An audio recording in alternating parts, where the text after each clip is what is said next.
Can I have everyone's attention and we'll get started. We are going to start with the Endowment and Management Committee meeting. Regent Argwal is unfortunately had an emergency, cannot be with us this morning, so I, as Vice Chair, will sit in his absence. So good afternoon, everyone, and welcome to our meeting. As Vice Chair of the Endowment Management Committee of the University of Houston Systems Board of Regents, I'd like to call this committee meeting to order. There are 5 items listed on your agenda today, 4 action items for the committees and the board's consideration, and 1 for information only. After each action item has been presented, I will ask the committee if there are any questions and call for a vote. If circumstances are warranted, I will call for a vote to place any items on the board's consent docket agenda for final board approval later this afternoon. We have 2 representatives from our investment firm, NEPC, Mr. Sam Pollock, partner, and Mr. Ryan Walter, senior consultant.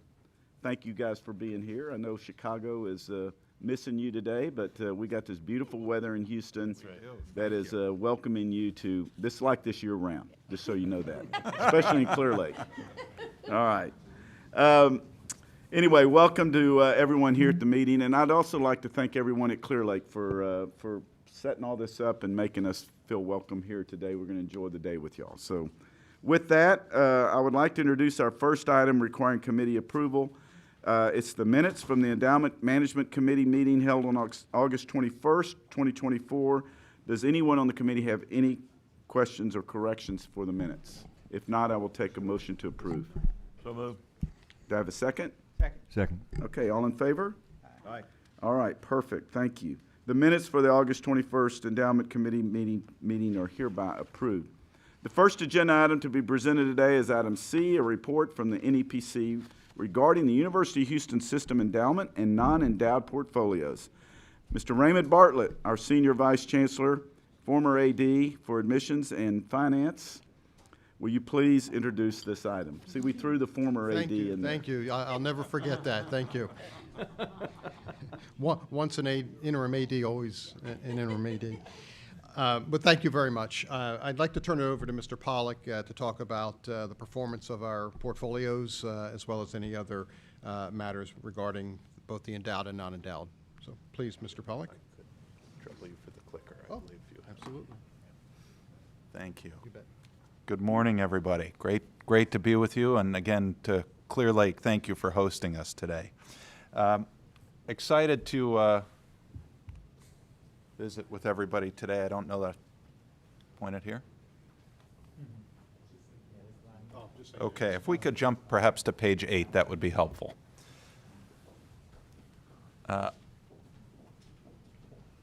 There we have it. Perfect. Thank you. Always fun to visit with this group, but I'll point out it's especially fun when we're looking at a 5-year return of 10% annualized. As you can see, really terrific momentum for the endowment portfolio, which is fast approaching $1.2 billion, a wonderful milestone in growth for benefit of the university and the system broadly.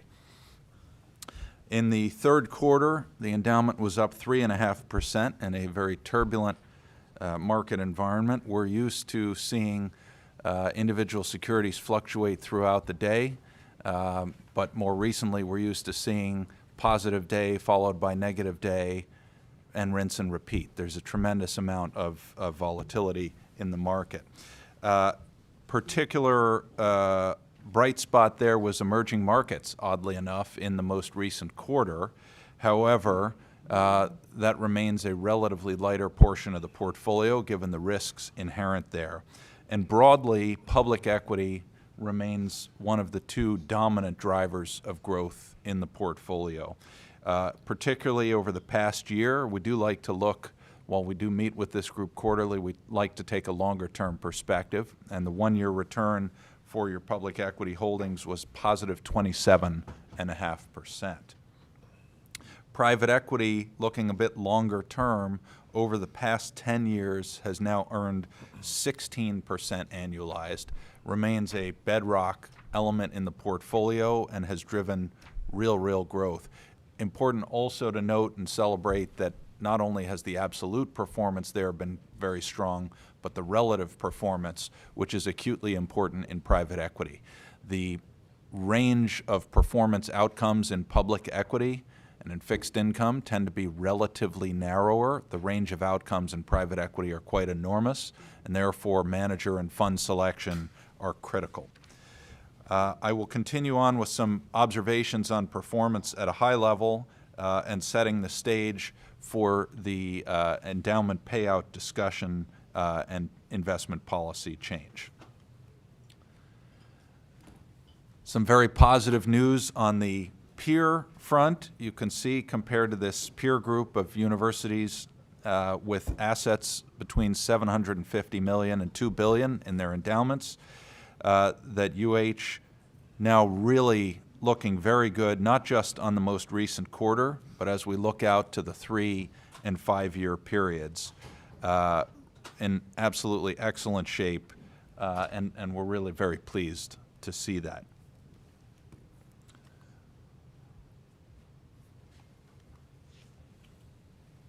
Variety of managers contributing meaningfully, including some that had short-term stumbles, seeing some very strong performance across the board.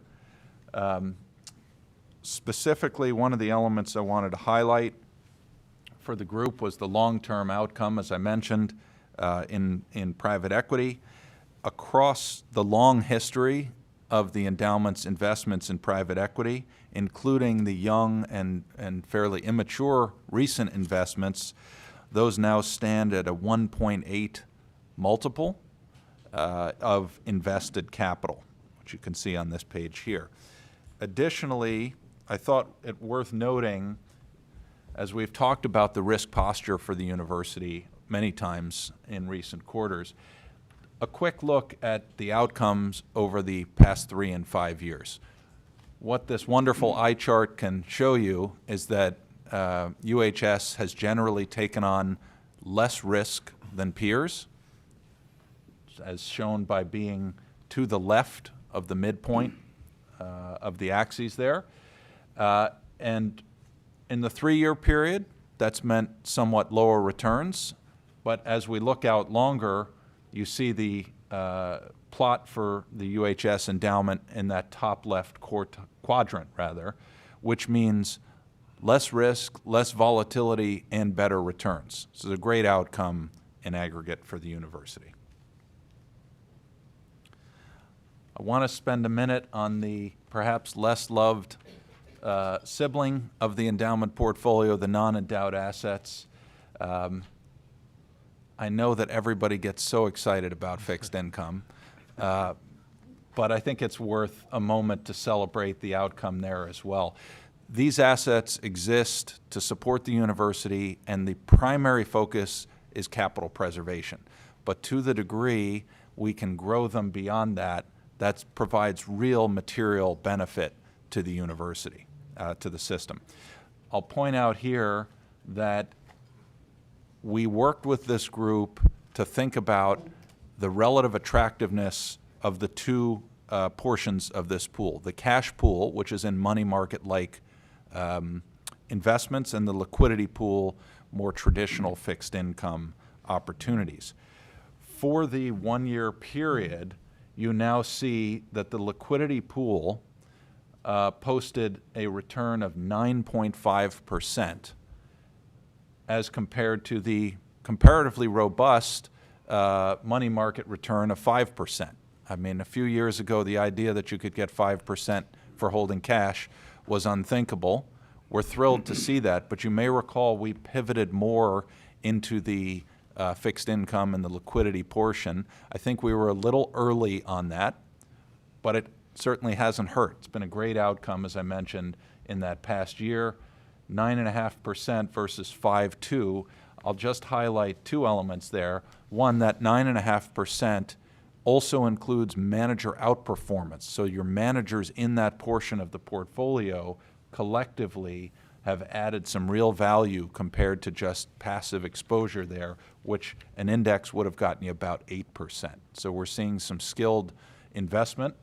The second is, of course, that 4% difference on a pool of $400 to $450 million, that's real significant money. So I want to thank the group for your work on that and collaboration in thinking through optimization of those assets. We continue to think that that's going to be the right place in balancing risk, which is paramount for this pool, but also recognizing we're in a totally different environment from an interest rate and fixed income market standpoint.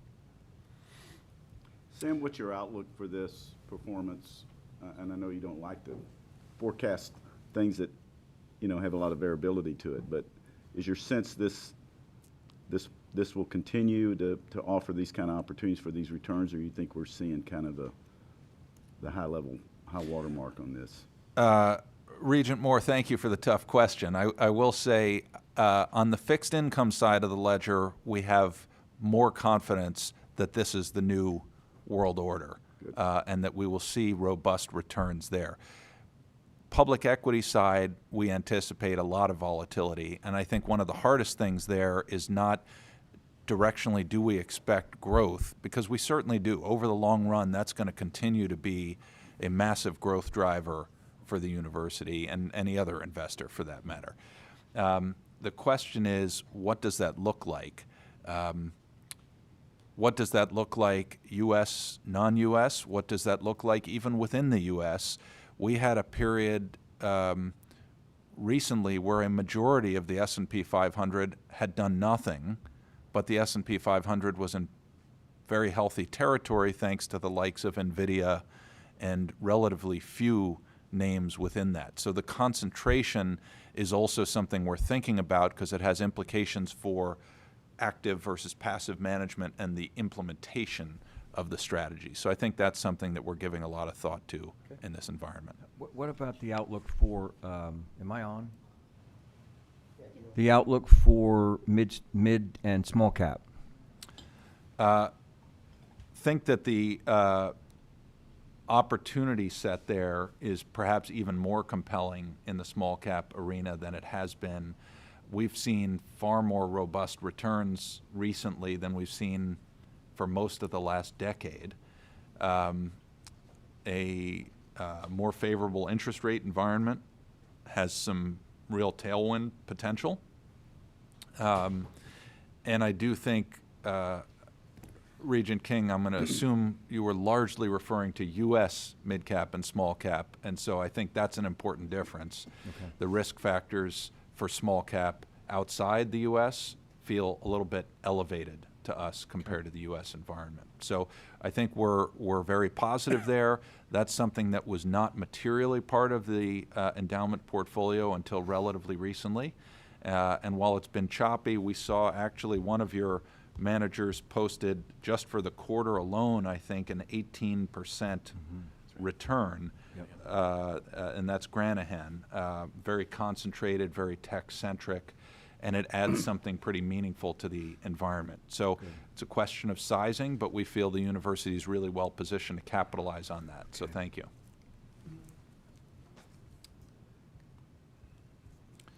So that's, to a degree, the exciting world of performance on those. I'll also just mention to those that want to take a look at the breakdown of the private holdings in the portfolio. There's additional detail in your materials, I believe on page 59.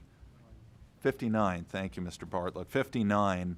I'm not going to jump to that, but that section contains some interesting insight, fund by fund, and also in terms of sector exposure within your private holdings, which might be a useful reference at some point.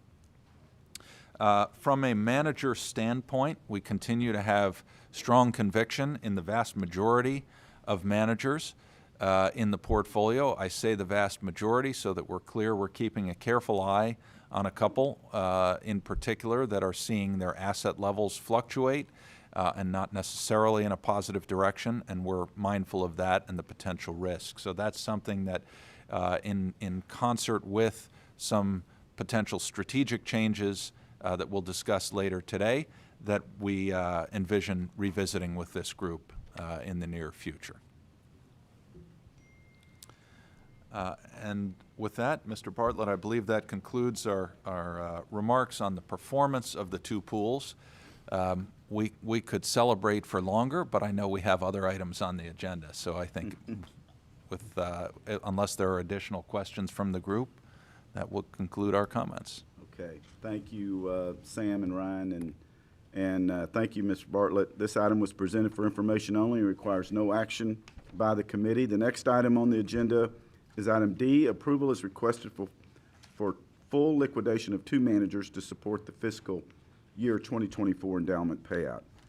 Mr. Raymond Bartlett, will you please introduce the item? Yes, sir. I'll turn it back over to NEPC to discuss a couple of liquidations from our portfolio, plus the use of some cash to raise the necessary funds to pay for the annual distribution from our endowment to our universities. So, Mr. Walter? And of course, from the university's standpoint, this is needed and useful funds to support operations. From our standpoint, of course, it's also a nice opportunity to make modest adjustments to the portfolio, and that's the spirit in which we're approaching this today. Mr. Walter, please. Thank you, Mr. Pollack and Mr. Bartlett.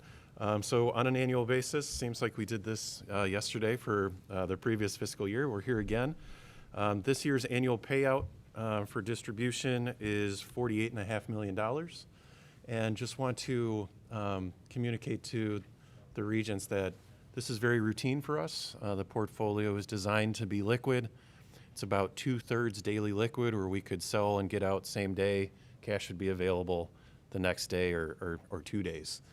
So as Mr. Pollack stated, we do look at it from a standpoint of this gives us a rebalancing opportunity. We look at areas of the portfolio that might have shrunk, or there could be overlap, or looking forward, we may be looking just towards other areas. So these 2 liquidations at the top of this chart really fall right in that ballpark. So Global Alpha International Small Cap is a small position at around $20 million, as is T. Rowe Price. We think we can get those exposures in other areas of the portfolio now and also going into the future. So those are 2 smaller positions, not as significant to the portfolio, where we envision looking elsewhere in the future. So those would be 2 full liquidations, one for Global International Small Cap, which is an equity fund. T. Rowe Price, new era fund, is public equity but focused on publicly traded natural resource equities. So that would get us to about $20 million apiece, so that's 40. And then we have ample cash balance at this particular moment to fund the rest of it from the existing cash balance, taking us to 48.5. So that allows us to get cash back down to target. And then, as mentioned, this is routine for us with endowments and foundations, routinely pulling out 4 to 5% of the portfolio annually. So happy to answer any questions on this recommendation. Thank you, Ryan. Any questions? If not, I will call for a vote. Do I have a motion to approve this action? So moved. Second? Second. Okay, all in favor? Aye. All right. Thank you. The item is hereby approved and by the committee. Next on the agenda for today is item E, which is the approval requested for changes to the University of Houston System's Endowment Fund Statement of Investment Objectives and Policies. Mr. Bartlett, will you please introduce the item? Yes, sir. Following an excellent conversation yesterday with the Endowment Management Committee and our investment workshop, emanating from that discussion, among other things, was a decision to make some strategic changes to our asset allocation, both in terms of the long-term targets as well as the ranges. And I'd like to turn it over to NEPC to talk about those specific changes that we're recommending following yesterday's conversation. Thank you. Thank you, Mr. Bartlett. As Mr. Bartlett mentioned, there was some spirited debate and conversation yesterday. Where we came out were some slight tweaks to the portfolio. At the end of the day, to sum it all up, we're moving about 6% of the portfolio from more defensive assets, i.e. high-quality fixed income and cash, and we are moving that more towards a return-seeking posture. So translation on that, we're trading a little bit of fixed income for some more equity, with the data indicating that that should lead to strong performance long-term, because this portfolio will be here, long after we're all gone. So we have time on our side. So if in your materials, there is the investment policy statement. You'll see most of the words are unchanged. Where you see the differences and the changes is in the appendix, where we do outline that asset allocation specifically. You'll see targets. Those are specific numbers that we work towards over time. And as we build out our private market, specifically private equity, we don't get there overnight. So that is a couple-year process that we'll be able to follow along and work towards those targets. And then lastly, kind of in the middle column there, is an acceptable range. Knowing that markets move, they're fluid, they're fast-moving these days. It's difficult to always be right on target, so we stay within approved ranges. And I'll finalize my comments, especially kind of from our side of this table. We think it's true that, this is one of the most important decision points that the Regents will make, as future returns in portfolios are largely due to asset allocation decisions. So happy to answer any questions on kind of how we got there or where we're ending up today. Thank you, Ryan. We did, and I know Chairman Ardwell was very pleased with the turnout and the engagement with all of the committee yesterday in person, and a very robust conversation. I think it was very engaging, and I think we all landed in a really good place and made a lot of sense to where we should go forward. So with that, is there any other questions on the request for the changes in item E? If not, I'll take a motion to approve. I'll move it. Second? Second. All in favor? Aye. Okay. The item is hereby approved by the committee. Thank you again, and good work on that. Thank you. Next item on the agenda is item F. Approval is requested for the liquidation of the University of Houston Downtown Quasi-Endowment for Freshman Success, University of Houston Systems. Mr. Bartlett, will you please introduce this item? Yes, sir. We are requesting a liquidation of a quasi-endowment. The proceeds will be used to support University of Houston Downtown's enhancing student success strategic goals over the next 2 years by providing academic success coaches, peer advising and mentorship programs, books and materials, and increased access to various technology, all focusing on student success. This particular endowment was created in 2002 with funds from a federal grant that was matched with university resources. The stipulation at the time that the funds were provided was that they had to be maintained for 20 years. That 20-year period has expired, and the University of Houston Downtown would like to use these resources towards investing in their students and their success. Total cost about $1.3 million. Any questions? Any questions on this item? Do I have a motion to approve? Second? Second. All in favor? Aye. Okay. Thank you. The item F is now approved by the committee. And Mr. Bartlett, the next item on the agenda today is item G, which is the approval of a request for the annual review of the University of Houston Systems Board of Regents Endowment Management Committee Charter. Again, Mr. Bartlett, will you please introduce this item? Yes, sir. We have reviewed the charter. We have no recommended changes for this review period. Okay. We still need to approve this item Yes, as, sir. as presented. I'll move it. Second? Second. Okay, all in favor? Aye.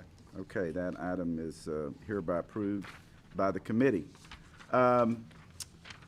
Bartlett and Sam and Ryan, thank you again for your presence here. This concludes the presentations and approval of our agenda items today. May I hear a motion to place the 4 action items unanimously approved by the committee on the Board of Regents consent docket agenda? So moved. Second? Second. All in favor? Aye. Okay. This item has been unanimously approved by the committee and will be placed on the Board of Regents consent docket agenda for final board approval at the board meeting held later today on November 21st. If there are no other questions, this concludes the items that are listed on the agenda for action. And with that, I would like to move to the next section on your agenda, which is Section 2, the executive session. It should be noted that an executive session will not be held today. Does anyone have any further questions or comments for the committee and/or for the presenters? If not, before no further business coming before this committee, the committee is hereby adjourned. Thank you again. Safe travels back to Chicago. Thank you. Great to Maybe be take with a you. little of this Texas weather with you. Yes. I would love that. I Can't would take the love that. barbecue though. There's snow on the ground up there, I've heard. Good. We'll send us some natural gas. All right. Yeah, that's right. We'll burn it. All right. Thank you. Thanks. So is net audit and compliance?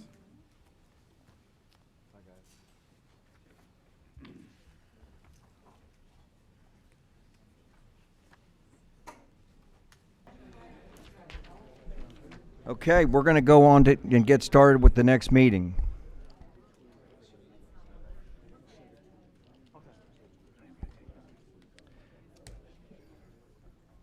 Good morning, everyone. As chair of the Audit and Compliance Committee, I'd like to call this meeting to order. We have 6 agenda items that will be presented before the committee today, and other than the minutes, all 6 are for information only. So here we are at the minutes from the Audit and Compliance Committee meeting held on August 21st, 2024. Does anyone have any corrections to these minutes? All right. All in favor? Aye. The minutes from the August 21, 2024 Audit and Compliance Committee meeting are hereby approved. The first action item listed on your agenda today for presentation is item C, a report on the University of Houston System Institutional Compliance Hotline Report for the 3 months ended October 31, 2024. Mr. Sergio Leal, Chief Compliance Officer, please present your report. Thank you, Regent King, and good morning, everyone. Today I'm presenting the Institutional Compliance Report, which details the hotline reports received during the 3-month period ending October 31st. Can we go to the next slide? Do I have? Oh, I have this here, sorry. This first slide shows a breakdown of the fraud and non-compliance hotline reports received for each institution during the months of August, September, and October 2024. On the following slide, the primary issues associated with each hotline report across all systems, universities is detailed. As you can see, the primary issues identified in the hotline reports during this 3-month period cover a broad range of areas. The categories receiving the most hotline reports related to violation of policies and procedures, academic concerns, harassment, and unethical conduct. There were 74 hotline reports in total, with 41 received for U of H, 25 received for U of H Downtown, 1 received for U of H Clear Lake, and 6 received for U of H Victoria during this period. This represented an increase in the number of reports received during the previous period, which was 60. The following several slides detail the issues reported for each of the universities, which I'll quickly scroll through. There's U of H, Clear Lake, Downtown, and for Victoria. One additional note I'd like to share with the board is that in the compliance group, we are working to automate the hotline triage process to make it more efficient. We believe that we can categorize our reports, about 70 to 80% of them, so as to save time both for the general counsel, Phil, and myself. I'll be giving updates to Regent King in the coming months on updates on how we're making progress in that effort. That concludes my report. Are there any questions? Thank you, Mr. Leal. This item was presented for information only and no committee action is required. The next item listed today is item D, Report on University of Houston System Ethics and Conflict of Interest Policies of the Board of Regents and each of the universities, fiscal year 2025. Mr. Sergio Leal, Chief Compliance Officer, please present your report. Thank you, Regent King. This report is presented annually so that this committee may review the ethics and conflicts of interest policies of the board and each of the universities. These policies provide guidelines to avoid conflicts of interest as well as establish the ethical standards of conduct for employees in order to fulfill their responsibilities to the public in the performance of their official duties. Changes were made to certain ethics and conflicts of interest policies during the past year in order to align with revised board policies, to standardize information contained at the UH System's 4 universities, and to incorporate feedback from the UH System's community review. Additionally, the University of Houston Clear Lake retired its nepotism policy and now solely adheres to the UH System policy on nepotism. This concludes my report. Are there any questions? No questions? Thank you, Mr. Leal. This was presented for information only. No action required. Next on our agenda is item E, Report on University of Houston System Annual Fraud Prevention and Awareness Report, Fiscal Year 2024. Mr. Leal, please present your report. Thank you, Regent King. As required by the Audit Committee Planner, item 5.05, for your evaluation, this annual report summarizes management's fraud risk analysis and related risk mitigation strategies in the identification of fraud risks, the implementation of fraud prevention and detection measures, and the creation of the appropriate tone from the top. All institutions have submitted a report. The reports do coincide with the FTC's red flag rules for fraud prevention, and they are substantive in meeting the requirements of the FTC's rules. Are there any questions?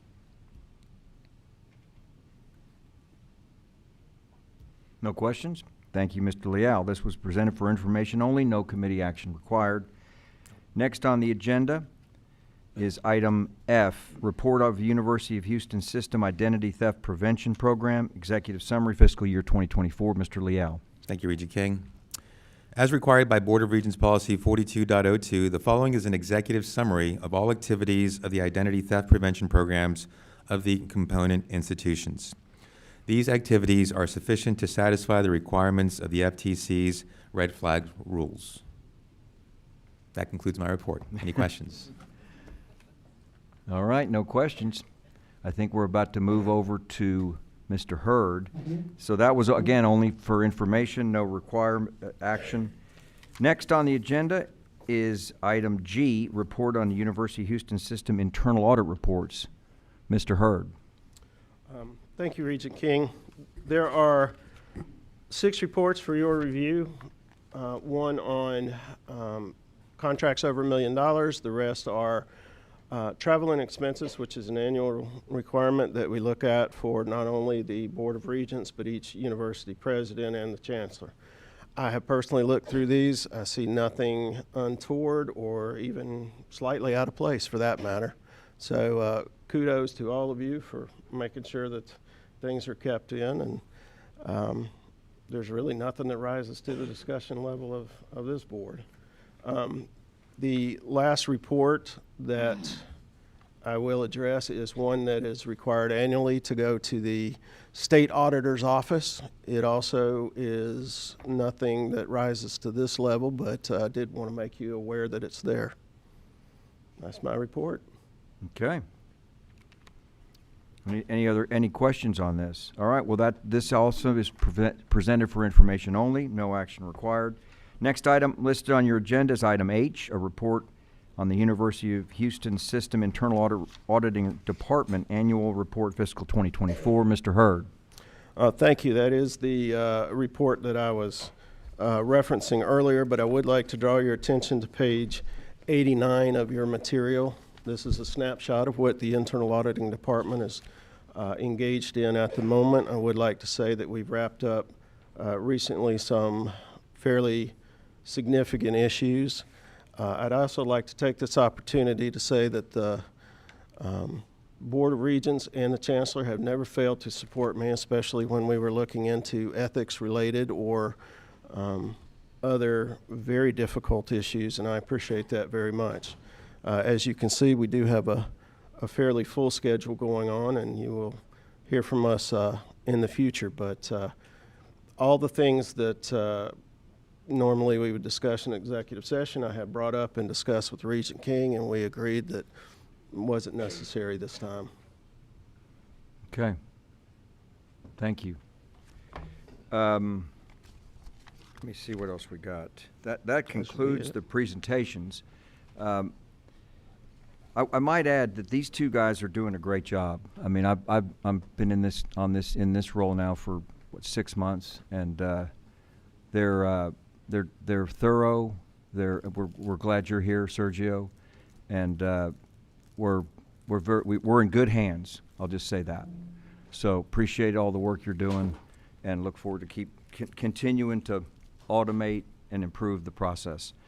So now I'd like to move to the next section listed on your agenda, the executive session. It should be noted that no executive session will be needed. Does anyone have any other further questions or comments about this committee? Okay, there being none, this meeting is adjourned. We'll take about a 10-minute break. I think that's the shortest we've ever managed to get. Okay. Doesn't sound like it, I don't think. Welcome to our meeting. Please note that the chairman has added Regents Raven, Moore, and McCall to the committee for this purpose of this meeting today. I'd like to call the Academic Research and Student Success Committee meeting of the University of Houston System Board of Regents to order. As a quick reminder, please speak clearly when speaking or making remarks, as your comments can be recorded. We have 7 items that will be presented today before the committee, 4 action items for the committee and the board's consideration, and 3 items for information only. Following the presentation of the various action items, I will ask the committee if there are any questions and call for a vote. Once all action items have been presented and approved, if appropriate, I will make a motion to place these items on the board's consent docket agenda for final board approval. I would now like to introduce our first item requiring committee approval. The meetings for the Academic Research and Student Success Committee held on August the 21st, 2024. Does anyone have any corrections to these meetings? I'll move. Second. Thank you. All approved? Aye. Any opposed? The minutes from the August 21, 2024 Academic Research and Student Success Committee are hereby approved. The first agenda item for the committee's consideration and approval today is item C, approval of faculty tenure, University of Houston System. Dr. Diane Chase, Senior Vice Chancellor for Academic Affairs, will you please present this item? Thank you. We have one individual for approval for tenure today. This is not the annual approval of all of the individuals who come up together for approval for tenure. But can you not hear me? Are these microphones? Just bring Are it people maybe hearing me? closer I'm in. not Closer? hearing you. There you go. Yeah. Okay. Thank you. Thank you. We have one individual who's hired with tenure. He's coming to us from the University of South Alabama, and he's had a very long and storied career there, where he's done a variety of things. He's going to come as Associate Provost for Research and Sponsored Provost here at UH Clear Lake. So we're seeking tenure with hire for this individual. Thank you, Dr. Chase. Does anyone have any questions on this item? If not, may I hear a motion to approve the item as presented? So moved. Second? All in favor? Aye. Opposed? This item is hereby approved. The next item on your agenda today is item D, approval of the new academic programs, University of Houston System. Dr. Chase, will you please present this item? Thank you. And there are 4 programs. I'll present all 4 briefly and then be happy to answer any questions, either individually or at the end. The first is a master's in cybersecurity at the University of Houston, Victoria. This is an area where there is substantial workforce need. Not only in Texas, but nationally. As of June 2023, there were over 663 open cybersecurity positions nationwide, and only 69 workers available for every 100 job openings. There's substantial more material within the proposal itself, but it seems like it's a great proposal that meets workforce needs. The university intends to offer it online. There is a Bachelor of Science in Aviation Science from the University of Houston, Victoria. This is in concert with the $3.1 million appropriation from the Texas legislature in 2023. There will be 2 different tracks of this program, a management track that will prepare students for careers in airport and airline management, flight dispatch, ground support, and other related fields, and a flight track that will provide the necessary knowledge and hands-on training to qualify for several pilot ratings and licenses that would lead to a career as a professional pilot.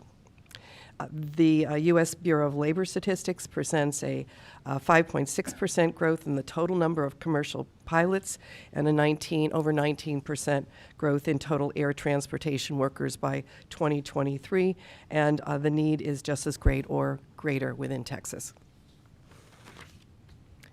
There's an additional program from UHV. That's a Bachelor of Arts in Graphic Design. This will be a hybrid program. The aviation program is face-to-face. This will be a hybrid program. Students will be able to get hands-on experience and be trained as graphic designers. This is also an area where there is workforce need, both in Texas and nationally. The program expects to generate revenue in its 4th year of operation. It largely replaces another degree we'll talk about in a little bit that UHV is discontinuing. At Doctor of Philosophy in Statistics and Data Science. This is a 71-semester credit hour 5-year degree. It will be offered in person. Students will develop expertise in areas such as machine learning, data mining, Bayesian statistics, and statistical computing, and will have an opportunity to apply these skills to real-world problems. This is also an area of workforce need. The graduates of this program will not only be able to get jobs as academicians, but there is substantial need in industry for this kind of analytic expertise. Those are the 4 programs. Happy to answer more questions. Dr. Chase, I mean, how often do we meet with, say, the Workforce Commission to get a sense of what is an emerging trend in the workforce? I'm not sure that we meet with them, but we do analyze the statistics every time we look at one of these programs. And so the stats that are inside there come from both the state and the national statistics. Okay, thank you. But if there are other ways we can do that, I'm happy to. Good question. Any other questions? If not, can I hear a motion? So moved. Second. Thank you. All in favor? Aye. Opposed? Hearing none, that item is hereby approved. The next item on your agenda today is item E. Approval is requested for the University of Houston System Board of Regents Academic Research and Student Success Committee Charter. Dr. Chase, will you present this item? Thank you. The charter, as you all know, needs to be reviewed every year. We're not recommending any changes at this time.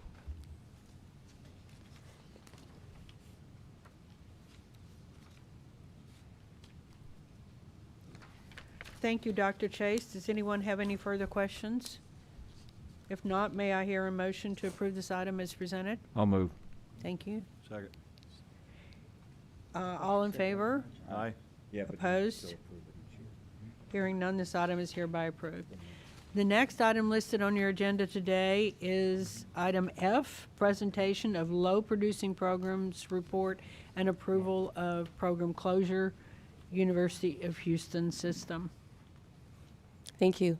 There are guidelines at the state level from the Higher Education Coordinating Board of what is considered to be a low-performing program. And this is a program that has fewer than 25 graduates on the undergraduate level over 5 years, fewer than 15 graduates at the master's level over 5 years, and fewer than 10 graduates at the doctoral level over a 5-year period. And so these are full academic programs. I should note that all of our universities are looking at programs on an annual basis, looking at productivity, but this is specifically with regard to the Higher Education Coordinating Board list. There are 2 programs that are of note today. One is at the University of Houston. It's a master's in architectural studies. We are recommending continuing monitoring status for that program. There's no additional cost for offering it. Students are taking courses from the existing MS in architecture degree. We'll come back and visit this one next time. That would be the point at which we would be making a decision about discontinue or continue. The University of Houston Victoria has a bachelor's degree in communication design that they're planning to discontinue because of low enrollment. And again, that program has come back in a different way in the program that we just talked about, the new program in graphic design. I might just additionally... What happens to the students that are in that program? There's once always a it's done? teach out. So Okay. part of the process, great question, is that there needs to be a teach out plan for the students. They either need to be taught out by the university or some other entity within a set period of time. And usually it is based on student enrollments. That it was actually the one from Victoria is they are granted a degree if they complete, as long as they're continuously enrolled. If they stop out for 3 semesters, then that guarantee does not necessarily hold. Great question. What I did want to note is that many of you may have read in the news about A&M and program closures, and I thought I would note how that compares to what we're talking about. The Higher Education Coordinating Board requires that we look at full academic programs. So these would be bachelor's, master's, doctoral programs, both professional and PhD, for those thresholds. It does not require us to look at minors or certificates or smaller academic pieces, shall we say. However, universities are always looking at them to see how well they're enrolling, and we are always closing them, changing them, morphing them as necessary. That what an A&M was looking at were these same guidelines, but taking them down to the minors and the concentrations. Okay. So, I was on the coordinating board, I think, when we approved this architectural studies program at the University of Houston. I guess the question is, we come up with the idea that we think we've got the student enrollment to satisfy the program, but because of whatever happens, it wanes. I mean, how do we initially test whether it's worth the actual engagement in the Sure. beginning? So the decisions about whether we're going to create a program are based on a whole variety of things. Oops, sorry. I'm looking at you. I should probably move the mic. The decisions about how to create a program are based on a whole host of things, but usually two key ones. It's student demand and workforce need. So we're trying to assess both. We may be assessing because there are feeder programs for that degree where we know that the students are looking to go in. We may be assessing because of students' just questions and demands, faculty ideas, other institutions that have those programs that are well enrolled. There's also a sense of, for each of these programs, how do they fit within the university, right? Because not every program works at every place at every time. But the workforce demand is also one of the criteria that we're looking at each time, and those are part of the numbers that I reported to you. In the case of this particular master's program that's low enrolling, these are students who are interested in something less technical than the full master's in architecture degree. And so they are taking this as a degree along the way, I would say. And there is space for that throughout the academic curriculum to have degrees that will let students graduate with something that they can codify. However, this particular degree only has 1 or 2 students graduating every year. And we'll come back to you next year. I suspect that unless there are more students that are going to enroll it, we'll likely come back to you with a closure decision. Is it your sense we have more or fewer programs that fall on this list than, say, in years past? The reason I asked the question is that I remember going to a graduation for a relative at the University of Texas, and the keynote speaker, the statement that he made was, how you all will make a living has not even been created yet.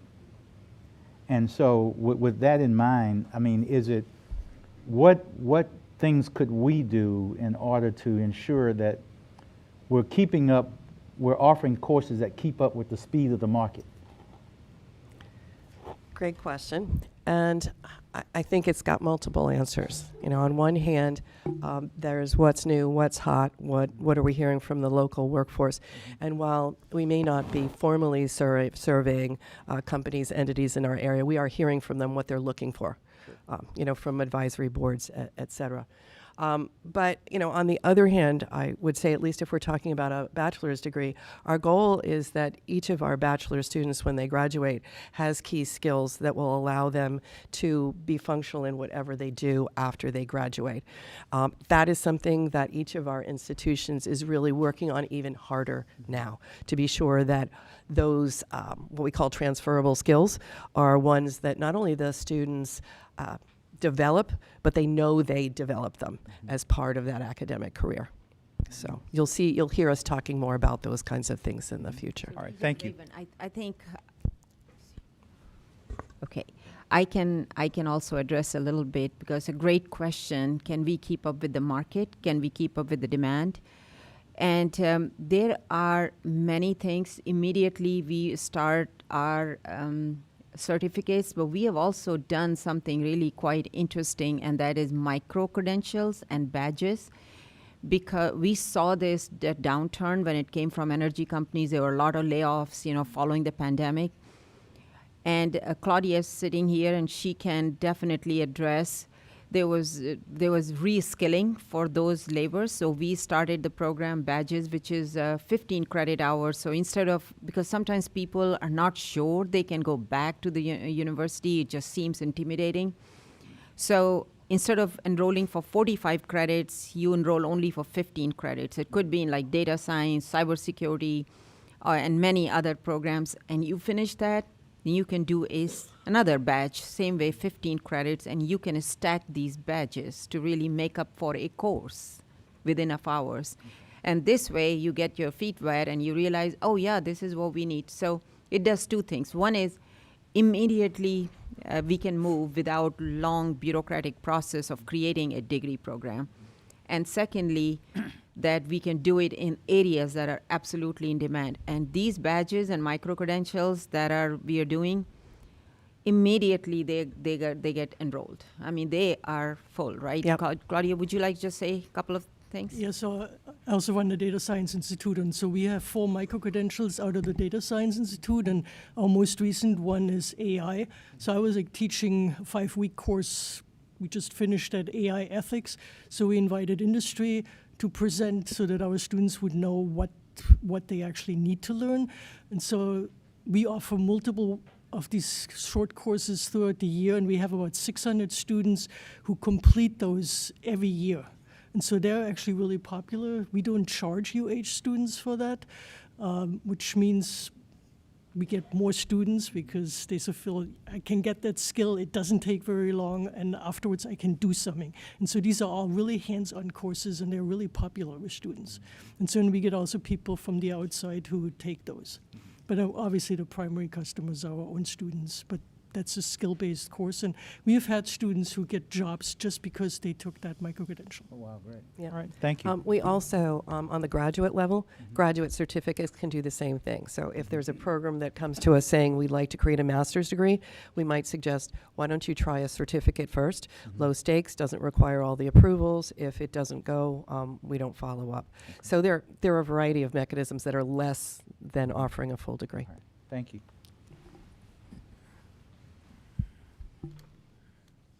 I think that's it for low producing, unless you guys have any more questions.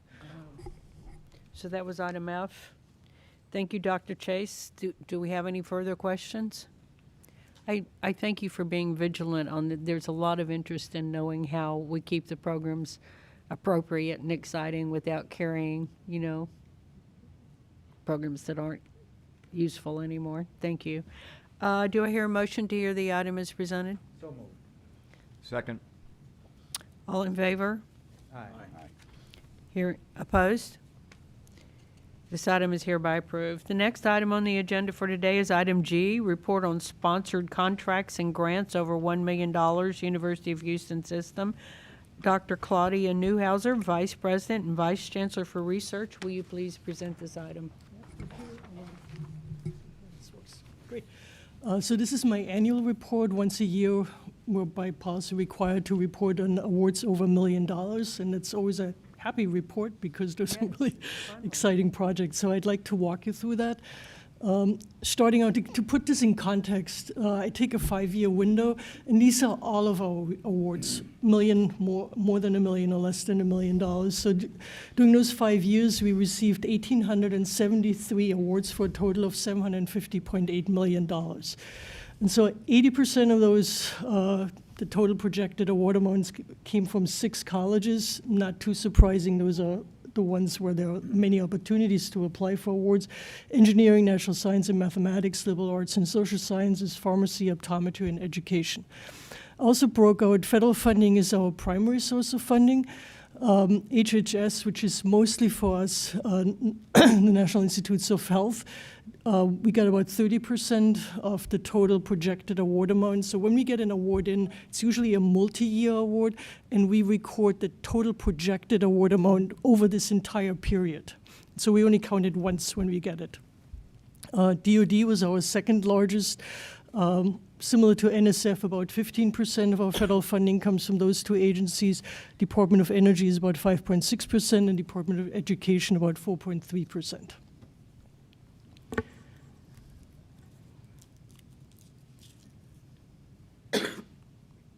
Moving on to the awards that are actually over $1 million during this period, we received a total of 147 awards over $1 million over this 5-year period. Total projected award amount was $416.8 million. So this also tells you that the big awards obviously contribute the most to the total projected award amount that we have. And then just looking at fiscal year '24, we received 28 awards. The total is $122.6 million. So that's a big increase over previous years.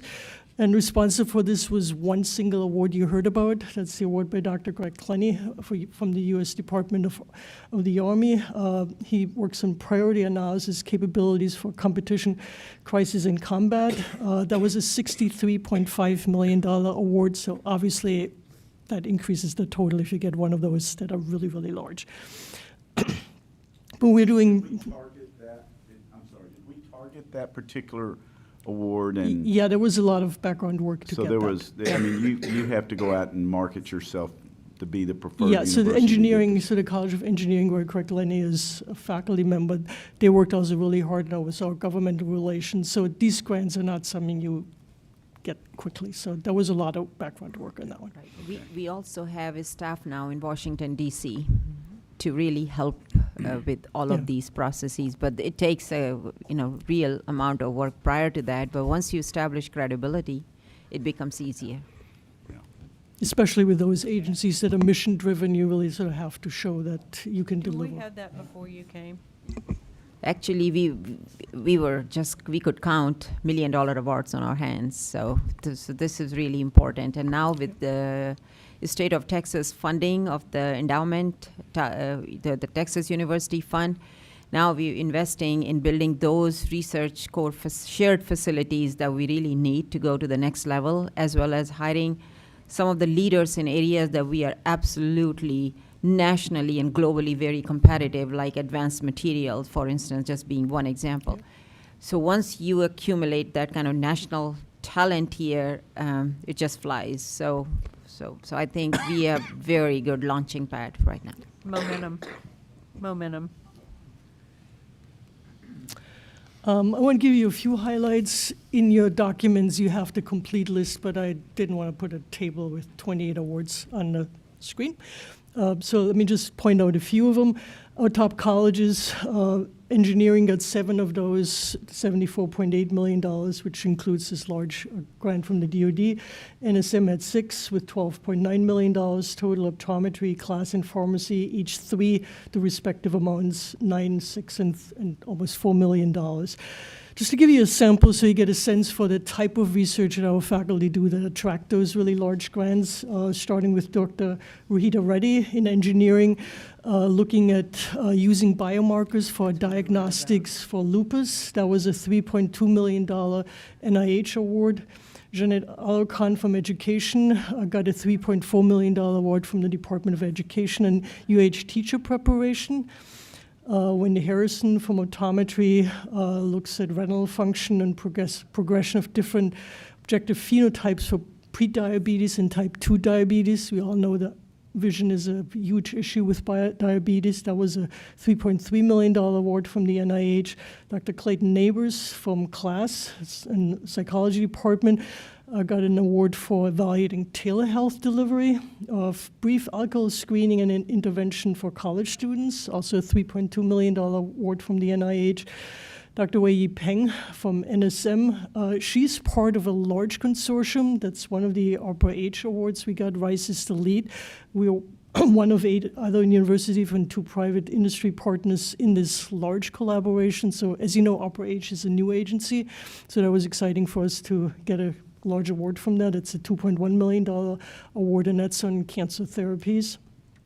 And then Dr. Venkat Selvamanikam, known as Selva from engineering, he works on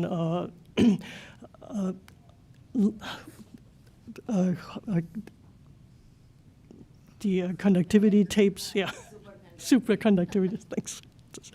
Blackland is word. That's a $2 million ARPA-E award.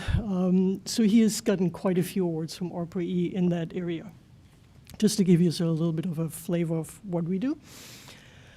And then I want to highlight also accomplishments of the other campuses, starting with UHD. So even though this was not an over $1 million award, it's an impactful award. It's an NSF research experience for undergraduates, awarding computational sciences and engineering. It's led by Professor Vasilis Tsuanis. He's funding undergraduate students, so rising sophomores, juniors, and seniors to participate in his research experience on important societal challenges. And so what they learn is this bulleted list, so cybersecurity, which we've heard about before, data analytics, machine learning, process automation, structural engineering, data-driven safety management. So those are programs that really expose our students to cutting-edge research at a level where they can participate and really contribute. Clear Lake, you will hear about this more in the next presentation. It's a $2.6 million award called Excite, Building on Strengths, Expanding Access, and Transforming Lives. So Dr. Kathy Matthew will report more on this, so I'm just going to briefly mention this. It's increasing retention and graduation rates for important programs for future teachers or school counseling. And it provides scholarships for low-income students. And this grant was originally funded in 2019, so that's the second time they're getting it. It's a $2.7 million grant. And then finally, Victoria, I want to highlight a program that Hardy Goel runs. He's a very successful faculty member there. He has 2 grants. They add up to over $1 million from it's a minority-serving partnership programs with Patel Savannah River Alliance. So these are also research experiences primarily for undergraduate students and graduate students, and they have done really well. They have published papers, given presentations. They conducted 18 presentations at the Waste Management Symposium. That's for radioactive waste. That's what Patel Savannah River lab does. And so 4 of these students have secured internships at federal labs, and 1 student was actually hired by that lab. So that's a very successful program. So that was fiscal year 24. We get a lot of new awards actually September 1, which is then the new fiscal year. So I just want to give you a glimpse into the future, starting with the first one, Bettina Beach. She's the PI on a $44.2 million award from Clinical and Translational Science Award from the NIH, which is we have a $13.5 million part of this at UH. That's with Baylor College of Medicine, who is the lead institution in this. And this really is going to help us to build our translational and clinical health. So this is a very large grant. It's very prestigious. The last grant that was awarded was like 9 years ago. So this program started in 2006. And about 60 institutions are part of that. And so an institution has to drop out for another one to join. And so we're the first one in. Let me expose myself here. Can you, in one sentence, tell me what translational and precision health means?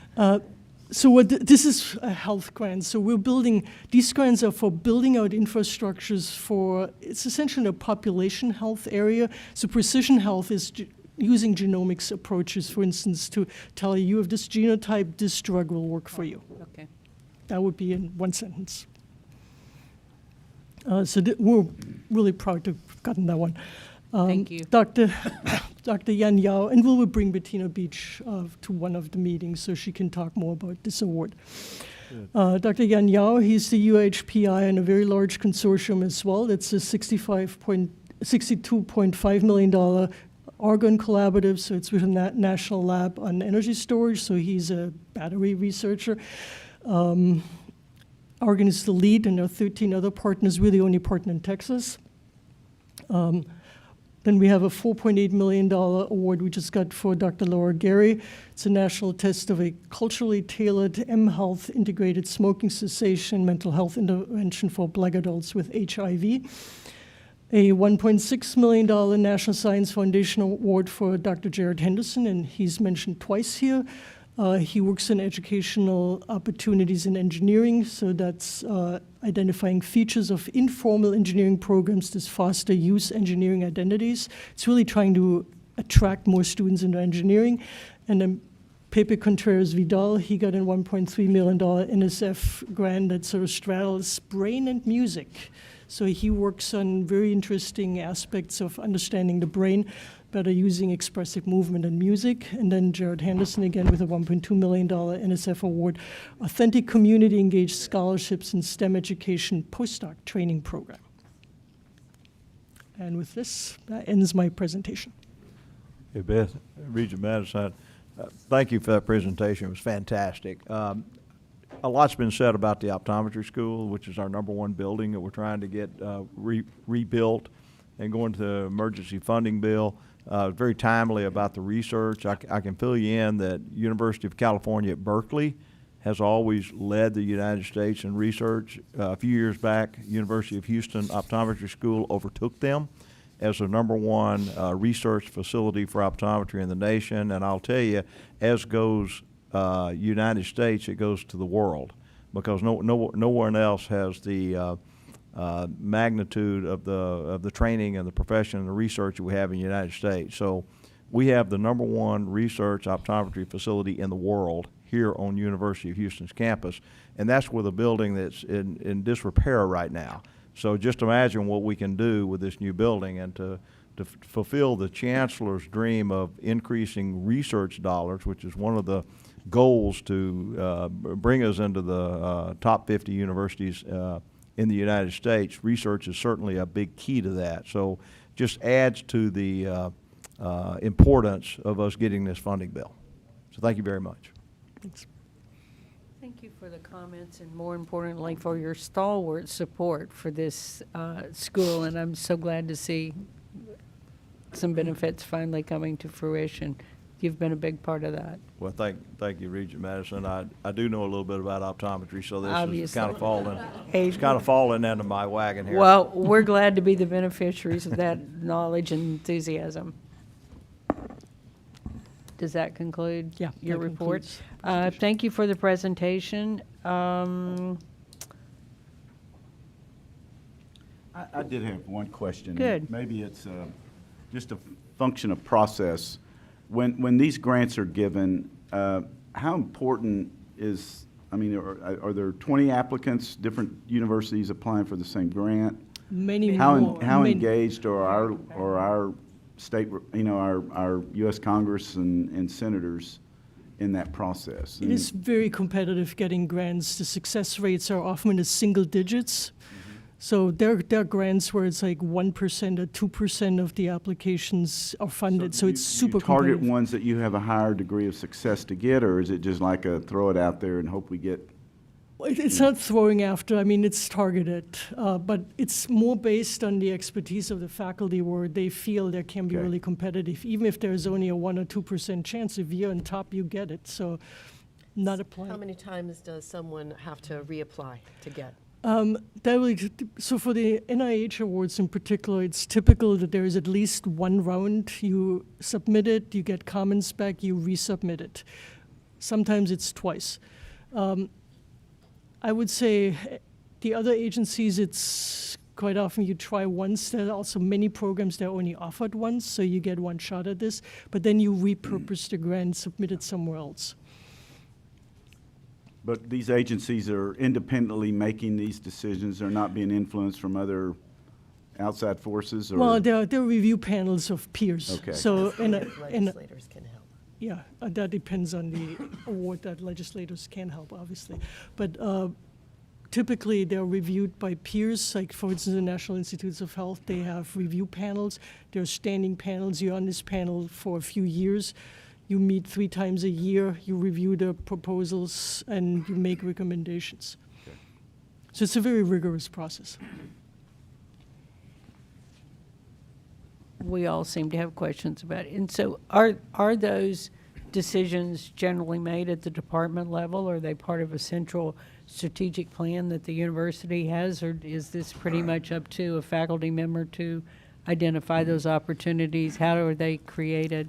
It's a combination. So what we do, like every week we send out funding opportunities, and I target individual faculty members. If there's a funding opportunity where I know faculty X would be really competitive, I send it to them directly and say, hey, you can apply for that.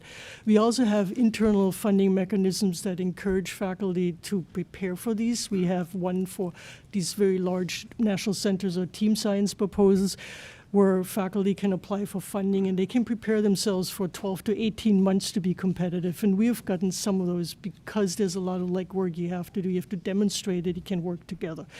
Often faculty, I mean, they go to agencies, they're connected enough that they know which funding opportunities come up. There's some that come regularly every year. You know, there's submissions deadlines, and we prepare for those. So it's really a combination that it takes everybody from faculty member to administration to make sure that we don't miss really good opportunities for us. I think what is helping us also is having a vice president for energy and innovation, and now that we have created the position of vice president for health, because their portfolio includes looking at it across interdisciplinary, so they invite and they get the faculty to come together to really go after big proposals. That's why I'm saying we need $50 million plus proposals, and pretty soon I'm going to raise that level to 100. So, I mean, we are really very successful now. As you can see, there have been many proposals at that level. Faculty is just excellent, but if they apply individually, it's going to be a small grant. But if people come together, then you can go after bigger things. Yeah, and you saw quite a few where we're part of consortia. That's more and more that funding agencies want to give out larger grants. And so being part of a large consortium with 8 or 10 other universities is actually really good for us too. That's quite prestigious. Thank you very much, Chancellor. I think your passion for research is notably the key issue in the meteoric rise of this university in prominence. Thank you. Is that your presentation? It was obviously very robust and interesting to everyone.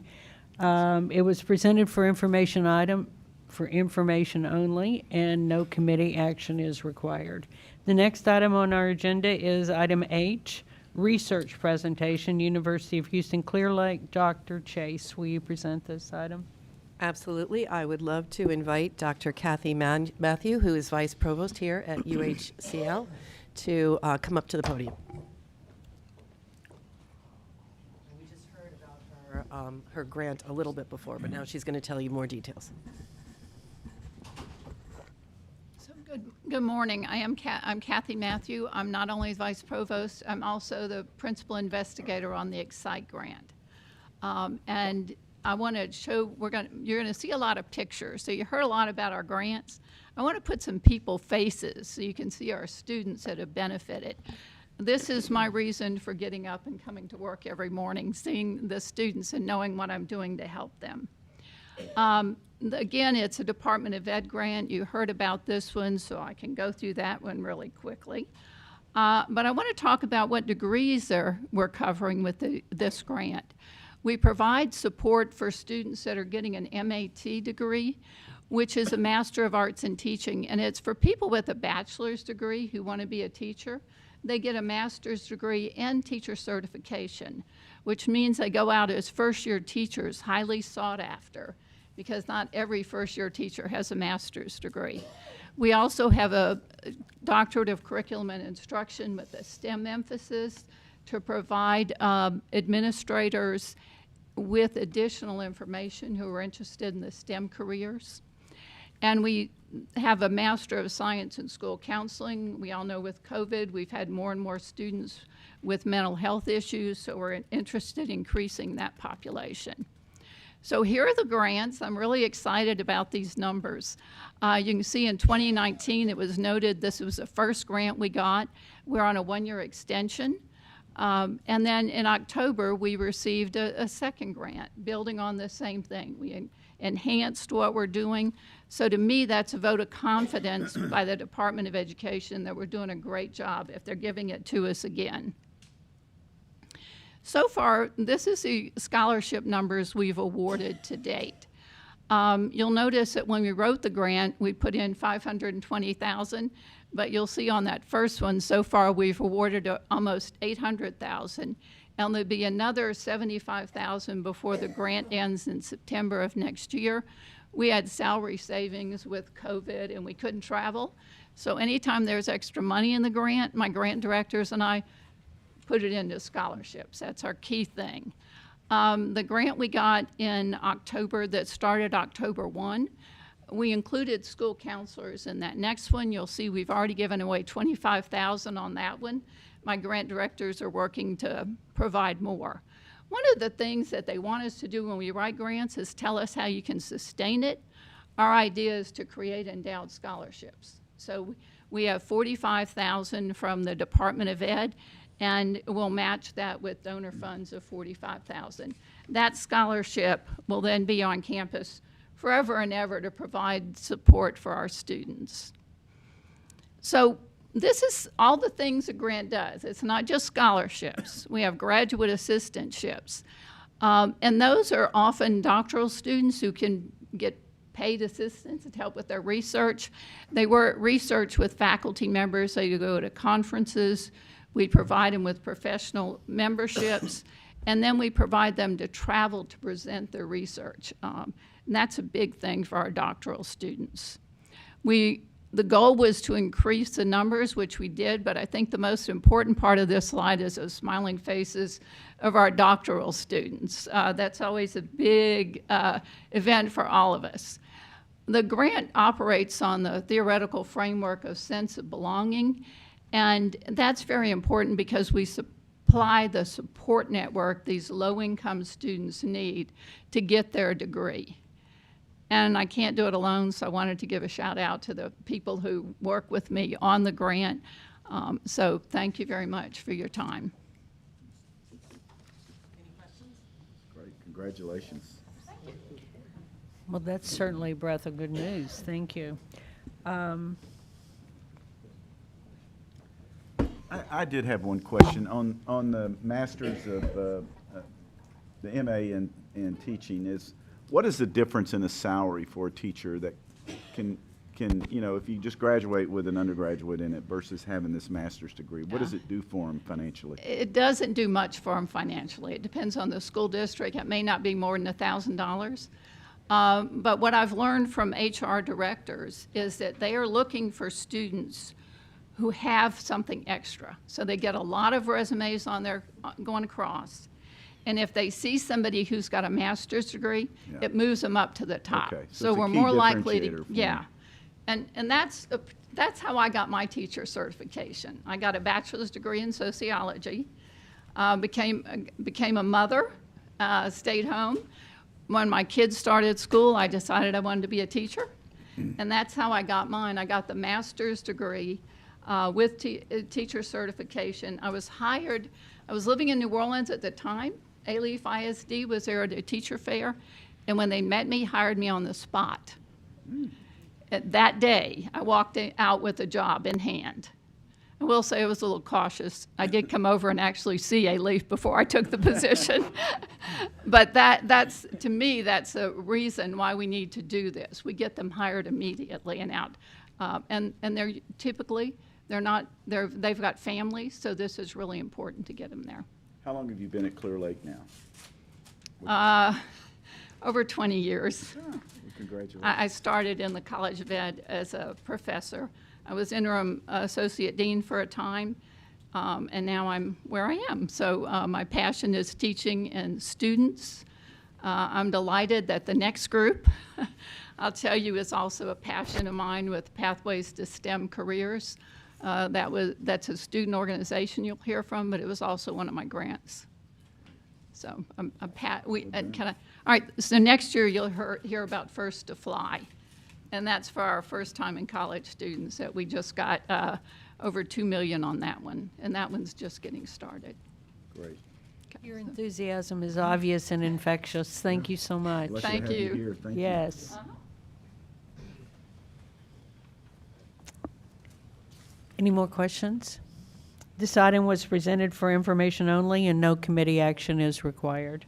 The final item listed on your agenda today is item I, Success Story. University of Houston System, Dr. Chase, will you please present Thank you. this? I am delighted to present Dr. Jennifer Irwin, the Dean of the College of Science and Engineering, who is going to present a UH Clear Lake's Pathways to STEM Careers grant, along with 2 students who are going to talk about how this grant has positively impacted them. Hi there. I am privileged to be able to introduce to you 2 of our amazing undergraduate student researchers. If you're not aware, research is essential to persistence in STEM studies. And so anything that we can do to give our students more opportunities to do research is going to help them to succeed and become successful scientists and engineers. And so what you'll see is the Pathways to STEM Careers grant, and I don't know who's changing the slides. Nobody. Okay. Here we go. That'll help. So the Pathways to STEM Careers grant is, as Dr. Matthews mentioned, a grant that she's the principal investigator of, and it is designed to improve retention of students in STEM disciplines. And so it's targeted at low-income students in the College of Science and Engineering, and it's impacting students across all of our departments within the college. And so we've had this grant since 2021 from the Department of Education, and it lasts until 2026. And it's providing financial support to the students in several different ways. It's giving them funding to do research in our outstanding faculty members' research laboratories. It's giving them funding to do internships and to serve as peer mentors for other students. So even if they're not directly part of the program, they are still being impacted by this grant because the student mentors are helping to help them see what it takes to be successful in STEM. And then it's also, as I said, providing funding for them to do research. And then on top of that, there are extensive professional development trainings that the students are given to help them understand what else it takes to become a successful scientist.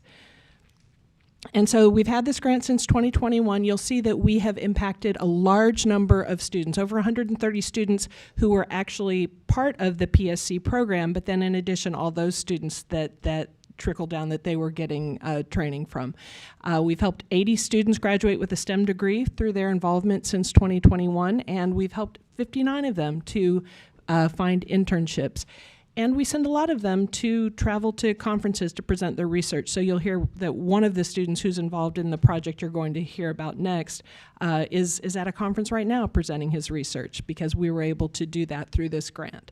And then another thing, as I said, this is essential for student persistence in STEM studies. And so you'll see that we have been able to help students in the PSC program to stay in their studies longer. So they've been in school with a 3.0 GPA for 4 semesters or higher if they've been in this program.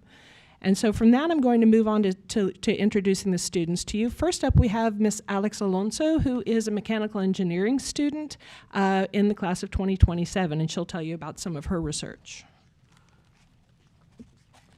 Thank you, Dr. Irwin. Good afternoon, ladies and gentlemen. I'm Alex Alonso, and it is an honor to be here today.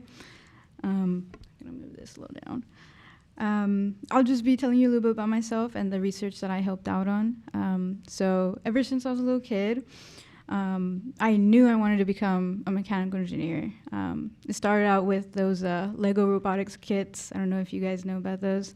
And eventually I was able to start helping my dad fix random little things with his car on. And so ever since then, I knew that the foundations and passion was there. Unfortunately, being a child of immigrant parents meant that money was often really tight. And so getting a degree in mechanical engineering was not entirely a possibility. But through my community college advisor, I found out about UHCL and how they have a very affordable education. And not only that, but they have a very diverse community of people and offer a bunch of different opportunities that I had no idea even existed. And one of those opportunities was the Pathways to STEM Career Grant. Through this grant, I was able to conduct research.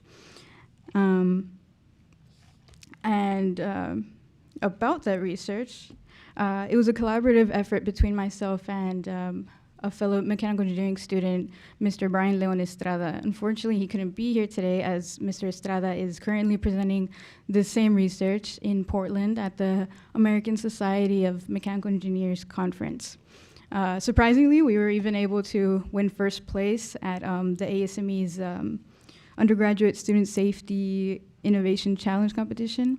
So that was a good heads up. Yes, sir. Thank you. Thank you. Oh, yes, sir. Putting that on my resume. So our research focused on testing a new biomedical resin to see if it could withstand repeated loadings and to be used as an alternative to traditional materials used in spinal fusion cage devices. For most patients, these traditional materials like titanium and ceramics work fine, but for others, it can lead to life-altering complications. So our goal was to test this new material to see if it can withstand repeated loadings and without sustaining damage to its structure. These tests were conducted using a low-cost, very low-cost fatigue testing device that you can see in the PowerPoint up there. I know it looks very DIY, but it got the job done. So we eventually found that this material was indeed resistant, but we'd like to continue further testing next semester with the continued support of PSC. I want to thank UHCL and PSC for this amazing opportunity, and especially our professor, Dr. Bouillon, who allowed me to conduct this research under his mentorship. I will now pass it on to my fellow peer, Mr. Christian Vasquez, and he will tell you a little bit about his research. So when are you on track to graduate? Oh, 2027, hopefully. Thank you.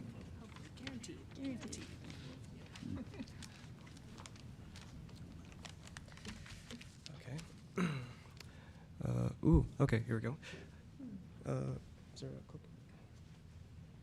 Okay, hello, guys. My name is Christian Vasquez. Ooh, is that better? Yep, the mic. Ooh, like that? Here we go. Okay, cool. All right, so again, my name is Christian Vasquez. I am an undergraduate mechanical engineering student at the University of Houston Clear Lake, and I wanted to talk a bit about why UHCL, about how PSC has helped me, and also about my invention, or yes, my invention. So why UHCL? Well, I'd say it was because I wanted to be a part of a more, I suppose, of a small but like a close-knit community of peers, so that I would be able to work more with my faculty, fellow students, and fellow peers, and so that through these interactions with them and through networking with them, I would be able to get access to the material resources and the intellectual resources to engage in research and eventually to pursue opportunities beyond that, such as getting, such as getting internships and getting research opportunities. For the benefits of PSC, so how PSC has really benefited me is, while I want to be as engaged as I can in these endeavors, finances can be a challenge. And if I did want to work a job outside the university, I would want to work one that would be related to what I was studying, and so that I could not only enhance my skills and connect with potential mentors that could help me out, but also so that it could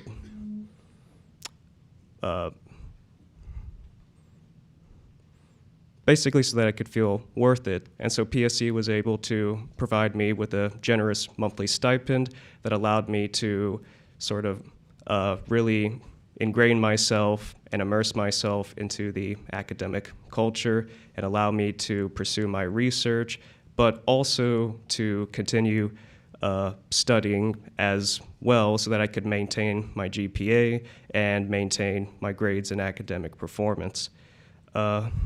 Is the clicker working? You here? Oh. Yeah, tell them about your research.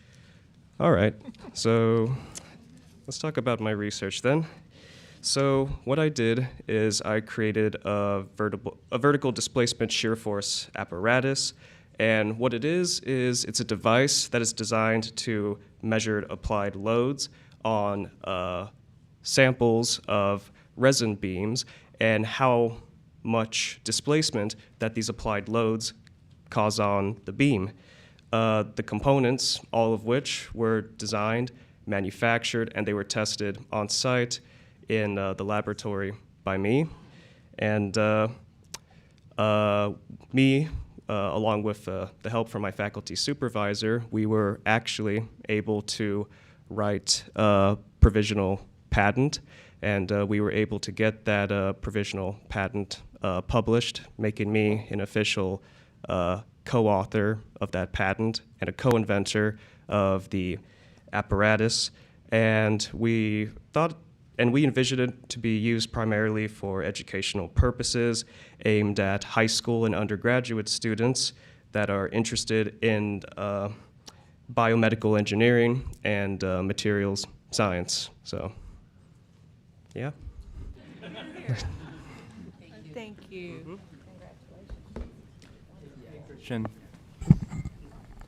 I just want to say my brother actually is a biomedical engineering. He's now a master's student or a graduate of a master's program from University of Houston, and this is awesome. Congratulations on your patent. That's huge. So congratulations to both of you. Am I live? I think so. Am I live? Okay, I just can't hear myself over here. I appreciate you, what you've done, and you illustrate the American dream. Having this idea, bringing it here, you following, your father lined you out on this, and now you're a co-patent holder. Congratulations, both of y'all. You give us all.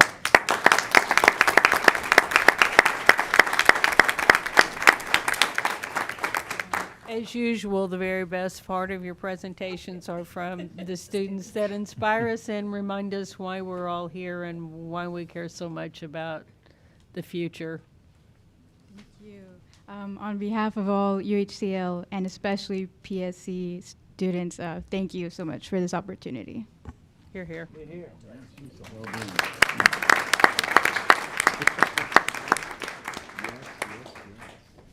This concludes the presentations and approval of our agenda items today. May I hear a motion to place the 4 action items unanimously approved by this committee on the Board of Regents consent docket agenda? So moved. Second. All in favor? Aye. Any opposed? This item has been unanimously approved by the committee and will be placed on the Board of Regents consent docket agenda for the final board approval at the board meeting held later today, November 21, 2024. If there are no other questions, this concludes all the items that are listed on the agenda for action. Section 2, of course, is the executive session and it will be noted that there will be no executive session held today. Does anyone have any questions or comments? If not, this meeting is hereby adjourned. Good afternoon, everyone, and welcome to our meeting. As Chair of the Finance, Facilities, and Administration Committee of the University of Houston System Board of Regents, I would now like to call this committee meeting to order. As a quick reminder, please speak clearly so your presentations and remarks are recorded accurately. On our agenda today, we have 9 items that will be presented today before the committee. 6 items of the committee's and board's consideration. 3 items are for information only. After each action item has been presented, I will ask if anyone has any questions and then call for the vote.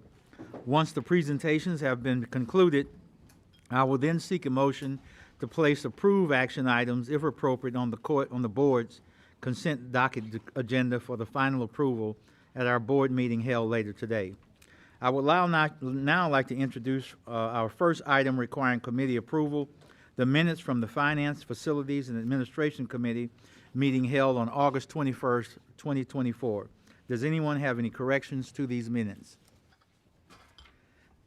Seeing no corrections, do I hear a motion to approve these minutes as distributed? So moved. Second?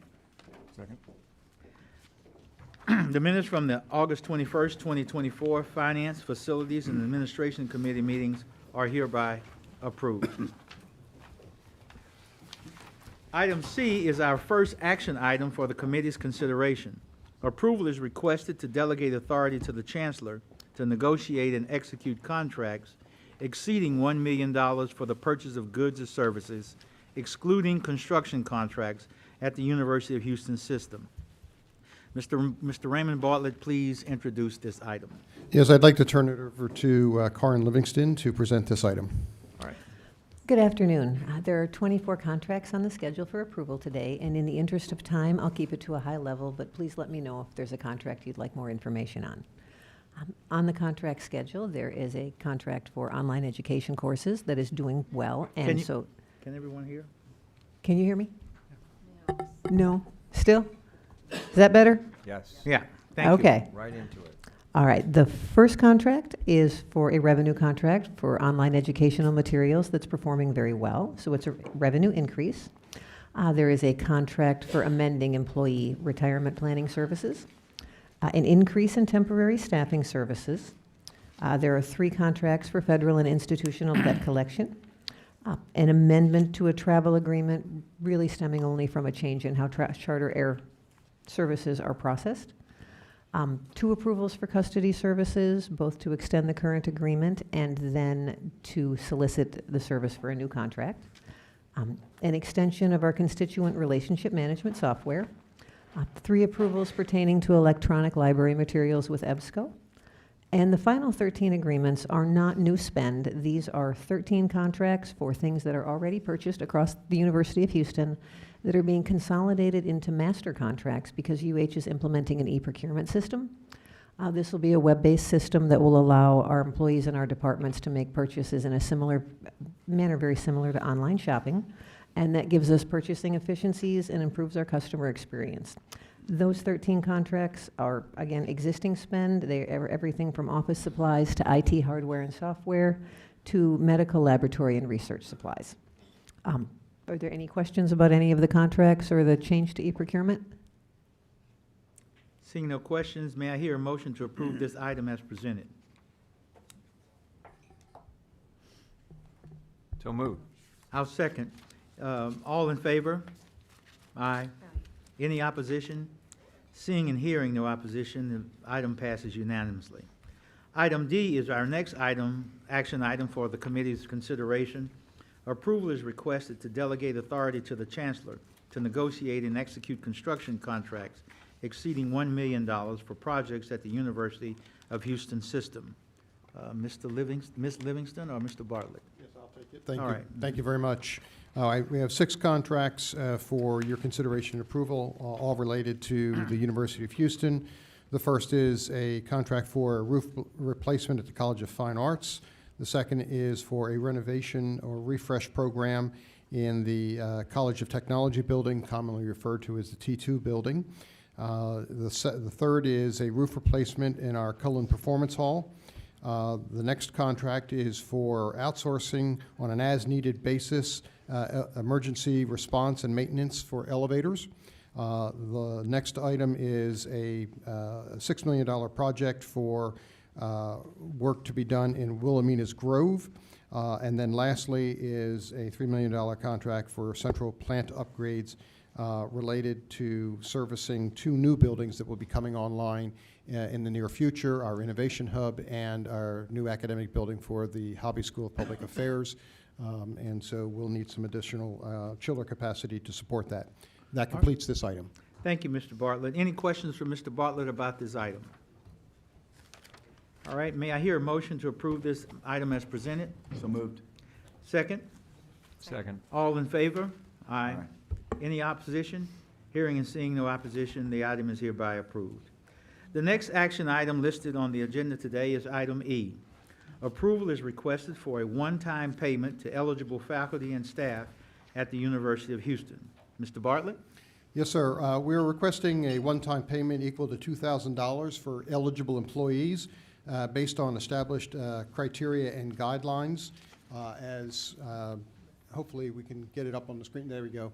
As noted on the screen and in your materials, the eligibility requirements are reflected herein. Among others, the individuals must be full-time, benefits eligible, with an annual base salary of $100,000 or less, and you can see the rest of the criteria up here. Last year, with flat enrollment, we were not able to afford a permanent salary increase for our faculty and staff, and we are hoping that this one-time payment will lessen the burden for those who are most impacted by inflation. Thank you, Mr. Bartlett. Any questions for Mr. Bartlett on this item? All right. May I hear a motion to approve this item as presented? I'll move. Second. All in favor? Aye. Any opposition? Hearing and seeing no opposition, the item is hereby approved. Item F is our next action item for the committee's consideration. Approval is requested to delegate authority to the Chancellor to negotiate and execute contracts for the design and construction for the expansion of the Student Center North Building. Mr. Bartlett. Yes, sir. This extension of the Student Center North Building will allow us to consolidate our counseling and psychological services into one location central to campus, and it will also provide some additional space on an as-needed basis for other student service needs such as career services. And this was part of a requirement or a recommendation from a task force in terms of the centralization of our CAPS program, and we are seeking your approval to build this expansion. It's a $39.5 million project expected to start construction in the summer of '26, complete in winter of 2027, and it will be right behind the existing Student Center North building. All right. Thank you, sir. Any questions for Mr. Bartlett relative to item F? No questions. May I hear a motion to approve this item as presented? So moved. I'll second. Is all in favor? Aye. Any opposition? Hearing and seeing no opposition, the item is hereby approved. The next item listed on your agenda today is item G. Approval is requested of the annual update of the University of Houston Downtown Master Plan. Mr. Bartlett. Yes, I'd like to invite President Blanchard to the podium to present this item. Thank you, sir. Thank you so much. Good afternoon, members of the board and Chancellor Couture. Thank you for running the slides for me as well. I'm pleased to present today's update on the University of Houston Downtown's Facilities Master Plan. Next slide. Last year, you might recall that I shared with you UHD's Facilities Master Plan entitled Vision 2050. This aspirational plan outlined the future growth of the campus through the year 2050, dovetailing with the completion of the North Houston Highway Improvement Project, Our primary objectives of Vision 2050 are to improve the visibility of UHD and establish a clear sense of identity for the university, deliver increasingly attractive and functional spaces that enhance the student experience and promotes better academic excellence, improve access to and through our campus, and lastly, to integrate the campus more within the downtown Houston. Guided by our facilities master plan, we have submitted a CCAP funding request to the purchase land and construct the Police and Emergency Operations Center to replace UHD's current police department, as well as house the new Crime and Urban Issues Data Analysis Center, as well as the Police Academy, and also to serve as a unified command center for regional law enforcement agencies during emergencies. Additionally, Vision 2050 calls for student housing at UHD. Our recent student housing feasibility study affirmed the fact that there is a demand for on-campus housing. According to our student survey, 39% of the 1,796 students who responded to the survey indicated that they would indeed live in student housing at UHD. Another 50% of the respondents indicated that they are likely to live in student housing. On a different note, more space renovations are currently underway in our One Main building, with the ultimate goal of providing the nursing program with a community care lab, as well as creating lab space for our new cybersecurity program. Next slide, please. Construction on the first phase of the Gator expansion project, which you have heard quite a bit about over the years, that we're finally commencing next month.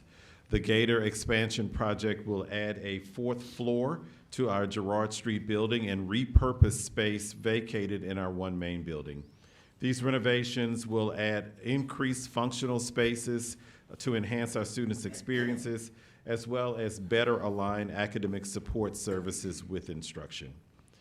We also continue to address deferred maintenance issues at UHD, including the final stage of modernizing the One Main elevator system. I'm also happy to report that through our partnership with Downtown Houston Plus, we will utilize the 10th floor of 1801 Main Street as an auxiliary location for the University of Houston downtown. This 17,000 square foot space will house UHD's continuing education program, alumni relations, and career services department. This additional location will also provide UHD with an opportunity to expand its footprint further into the downtown area and establish relationships with new partners. Additionally, we remain in communication with the Texas Department of Transportation to finalize the land acquisition memorandum of understanding, and we're working together with the City of Houston and Harris County Flood Control in preparation for the start of the North Canal project in the summer of 2026. For those of you who are not aware, the North Canal project will reduce the risk of flooding downtown and reduce flood damage to upstream areas along White Oak and Buffalo Bayous. As you well know, our university is right along the Buffalo Bayou. When completed, this project will eliminate 4 of our parking spaces at our Willow Street building. Additionally, the refresh of student gathering spaces continues as we update furniture, replace flooring, and paint select areas in the One Main building. Next slide. This slide shows to the right a partial rendering of the 4th floor addition of the Girard Street building and the Welcome Center, with phase 1 construction work started to begin next month, December. And right alongside it is a slide of the new spaces at UHD at 1801 Main Street, which will officially open in January of 2015. Next slide.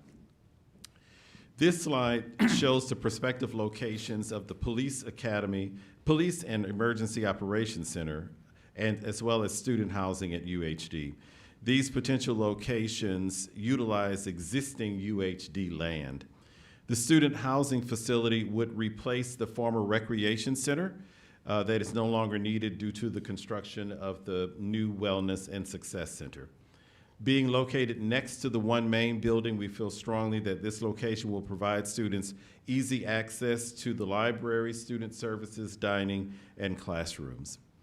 Under this plan, the Police and Emergency Operations Center would also be placed on campus at the Daily parking lot.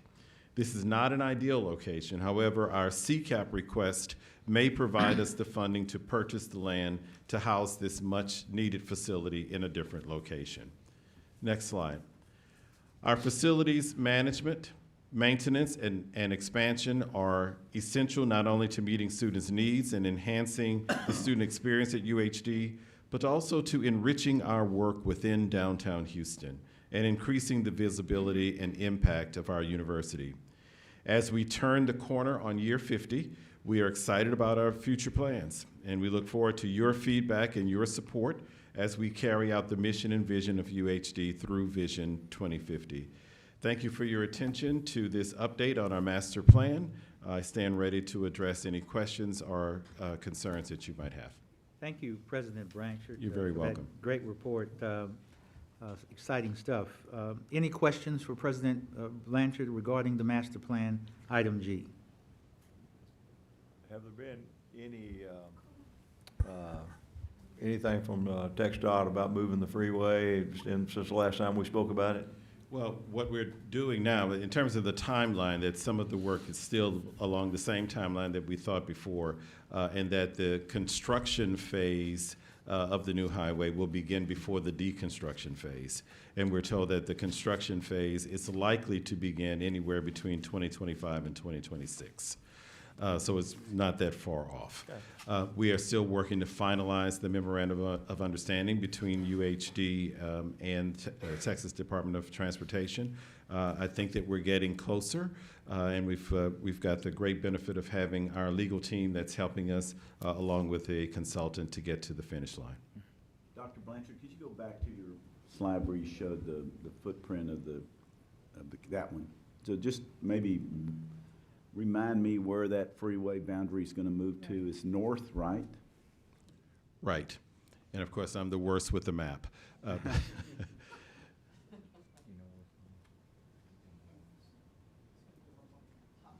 It's got to go further up. Here.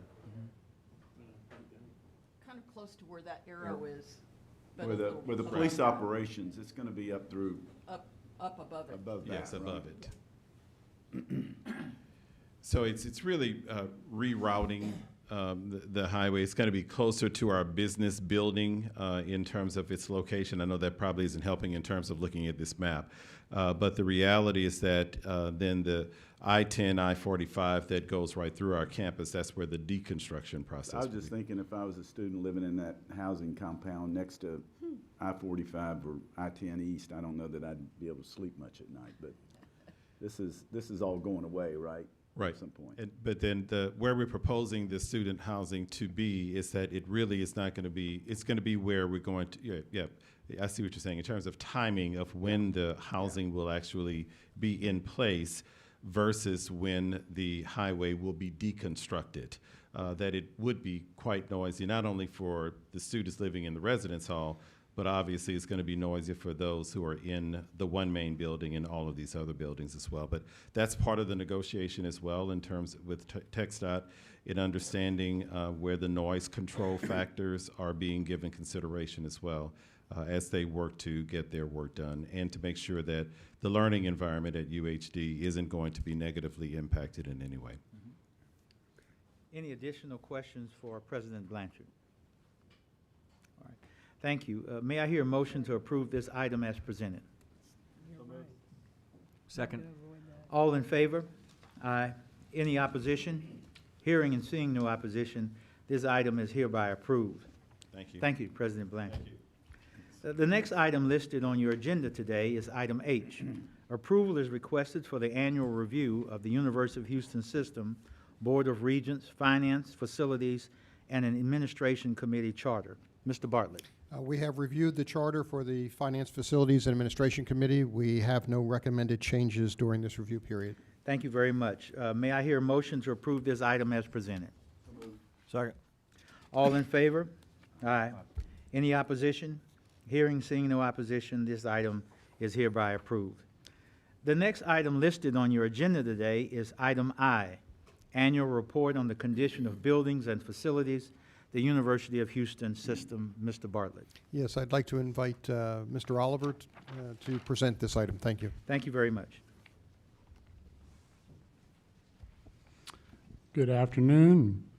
Before I get started on our annual deferred maintenance report, I do want to point out that you should have a copy of our latest capital construction updates in front of you, a small pamphlet that will provide you an overview of all the capital projects that have been approved by the Board of Regents. And if you have any questions on that, I'm happy to discuss that as well. The annual deferred maintenance system report is a report mandated by Texas statute, so I will go quickly. But if you have any questions, please slow me down. It is somewhat more important than normal, I will say, because of our upcoming state legislature. We are currently in our review period for annual allocation of our HEAF funding, which is what primarily supports our deferred maintenance program. So, getting right into the numbers, for University of Houston, as you can see here, we have over $700 million of deferred maintenance.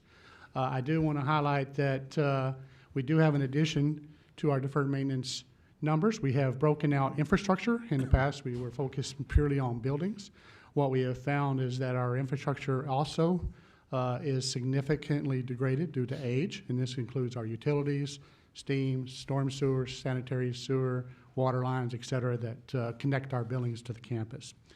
You can also see here for 2024, our total spend was approximately 29 million, a little over 29 million. And for next year, we have a potential spend of 65.7 million. The majority of that is on our capital renewal program, our core projects, as we call it. That spend is assisting our deferred maintenance execution greatly, as you can see. Just a quick overview of the campus itself. We are currently at a CRV, as we call it, replacement value of a little over $10 billion, well, actually more than $10 billion, $10.7 billion. We have 163 buildings on campus at this point, totaling 16.7 million square feet. Average building age is 38 years. You can see the breakout of assignable space. And our facility condition index is now at 12%, which I'll speak to a little bit more here in just a moment. Facility condition index is simply a ratio of how much deferred maintenance we have to what the total valuation of our buildings is. It is a universal measure of how deferred maintenance is measured of use, and I love to see benchmarking. So this is a benchmarking of what others look like in this space. As you can see, we have, relatively speaking, kind of middle of the pack here in comparison to other peers. I do note Victoria and downtown are both very low. Clear Lake is a little higher, but none of these are outside of what the norms you see within, at least within the Texas area. I always like to point out some of our more problematic buildings and how they are doing. This is a list of our buildings that are highest condition index, which means they're the worst. I know Regent McCall loves to note that our J. Davis Armstead building is our worst building at this point in time and has been for several years, which of course aligns with our CCAP request for a new optometry building.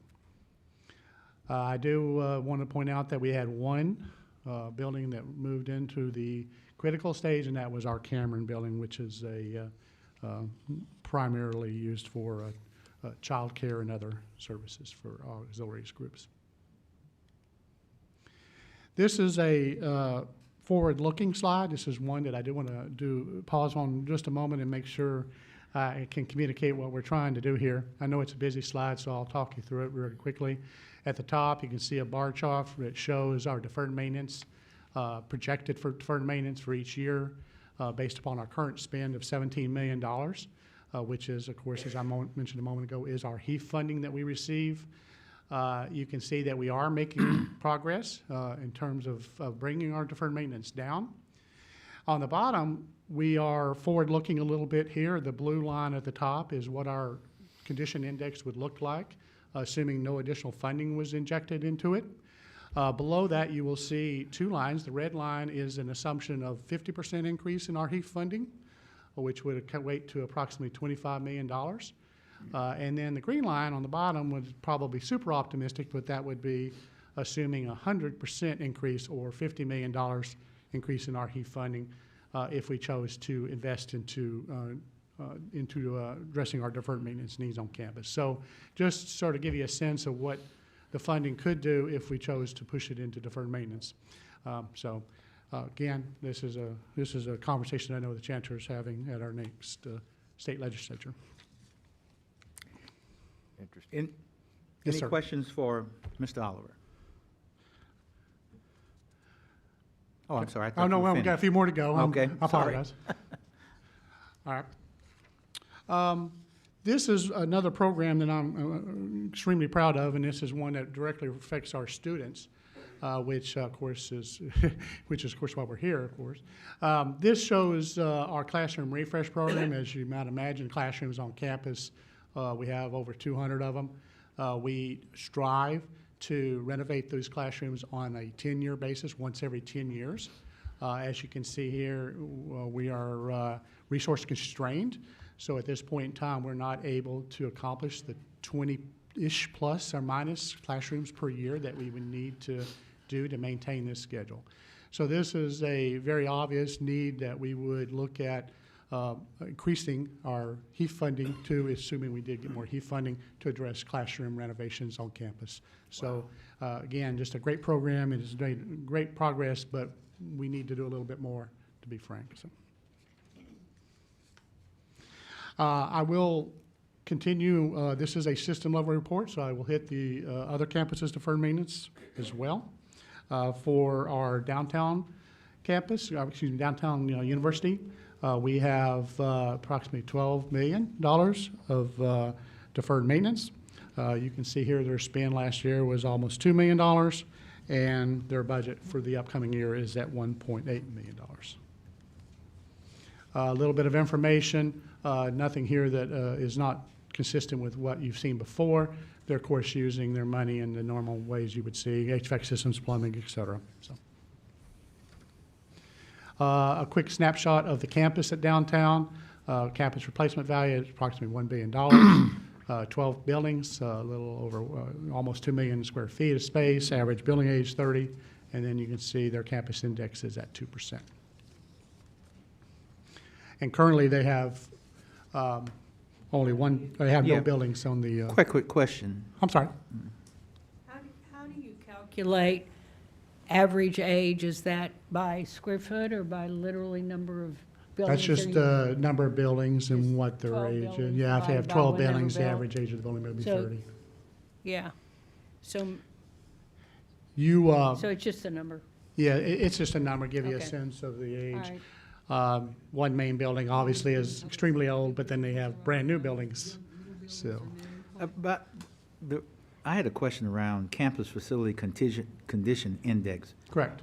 What exactly does that mean? I mean, That is, as I mentioned a moment ago, that is a industry standard that we use to evaluate their condition of the buildings, and that would be basically their deferred maintenance divided by the CRV or the replacement value, and then by over the next 5 years. So what their deferred maintenance needs over the next 5 years, summed up along, then divided by what their replacement value of their buildings are. So it's a 2%, formula that's... 2% is indicative of what? Very good. Okay. Anything under, generally speaking, you see under 10%, single digit is going to be a very good number. Okay. I think of course, downtown, one of the benefits of new buildings is that they have very little, if any, deferred maintenance, so they've added some square footage, brand new buildings, which helps bring their number down. But they've also done a good job of keeping up and dealing with their deferred maintenance, primarily in the one main building. That's their real. Regent Raven, what that number really helps us understand is the decision between renovate or tear down and I replace. got you. Correct. All right, very good, yeah. All right. As a general All right, thank rule, if I get to about on an individual basis of building of 40 to 50%, that's when we start to think, well, is it worth investing money in the building, or do we just say it's done, salvage value, move on, and build something else? Very good, thank you. I have a question about Space utilization, do we optimize space utilization? Like we have 200 classrooms, and engineering may need more classrooms, and law school, new building may have spare space. Do we optimize the space? Absolutely. That's primarily done through the registrar's office. We have a software program that's very, very good called Ad-Astra that helps to optimize size classrooms. I was amazed when I got into it how complicated it gets. You have time bands when different classes are held, and then of course your availability of classrooms, the size of the classrooms, the technology in the classroom is a big issue these days. Many of our classrooms have the new hybrid systems in them, but some of the older ones do not. So it is a dance, I would say, with the faculty and the classrooms to get it all correct. So that is a huge effort, and I know Registrar does a great job. Our usage of classrooms is very high for Registrar's assigned spaces.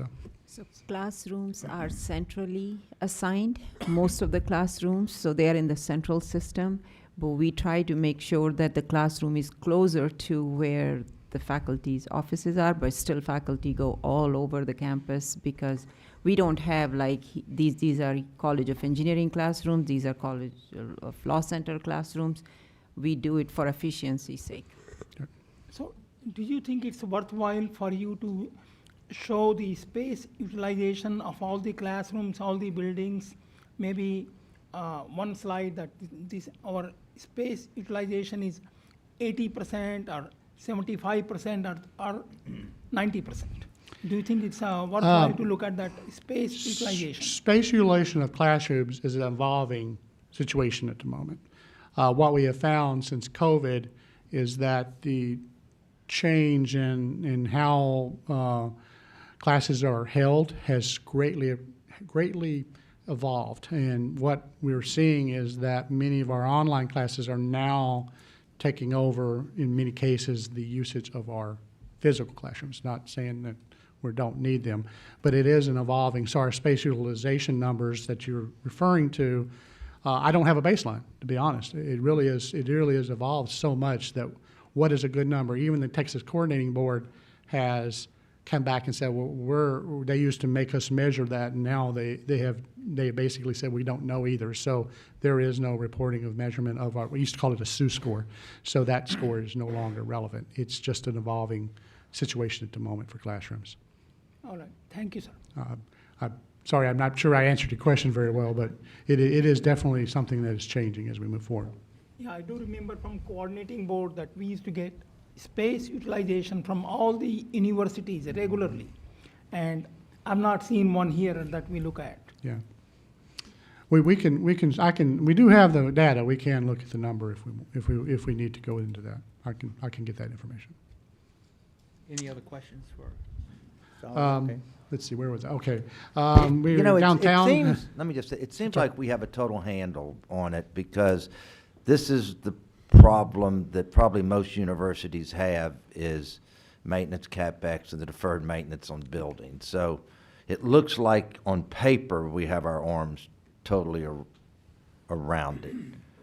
Would you say that we really do, and all of our buildings except a few really are where they should be? I think that we have an understanding of what our situation is. That I'm comfortable saying. I will say that older buildings are showing their age. I mean, that's the whole purpose and why we're doing our core project, to try to address some of our worst ones. Deferred maintenance is not going to go away.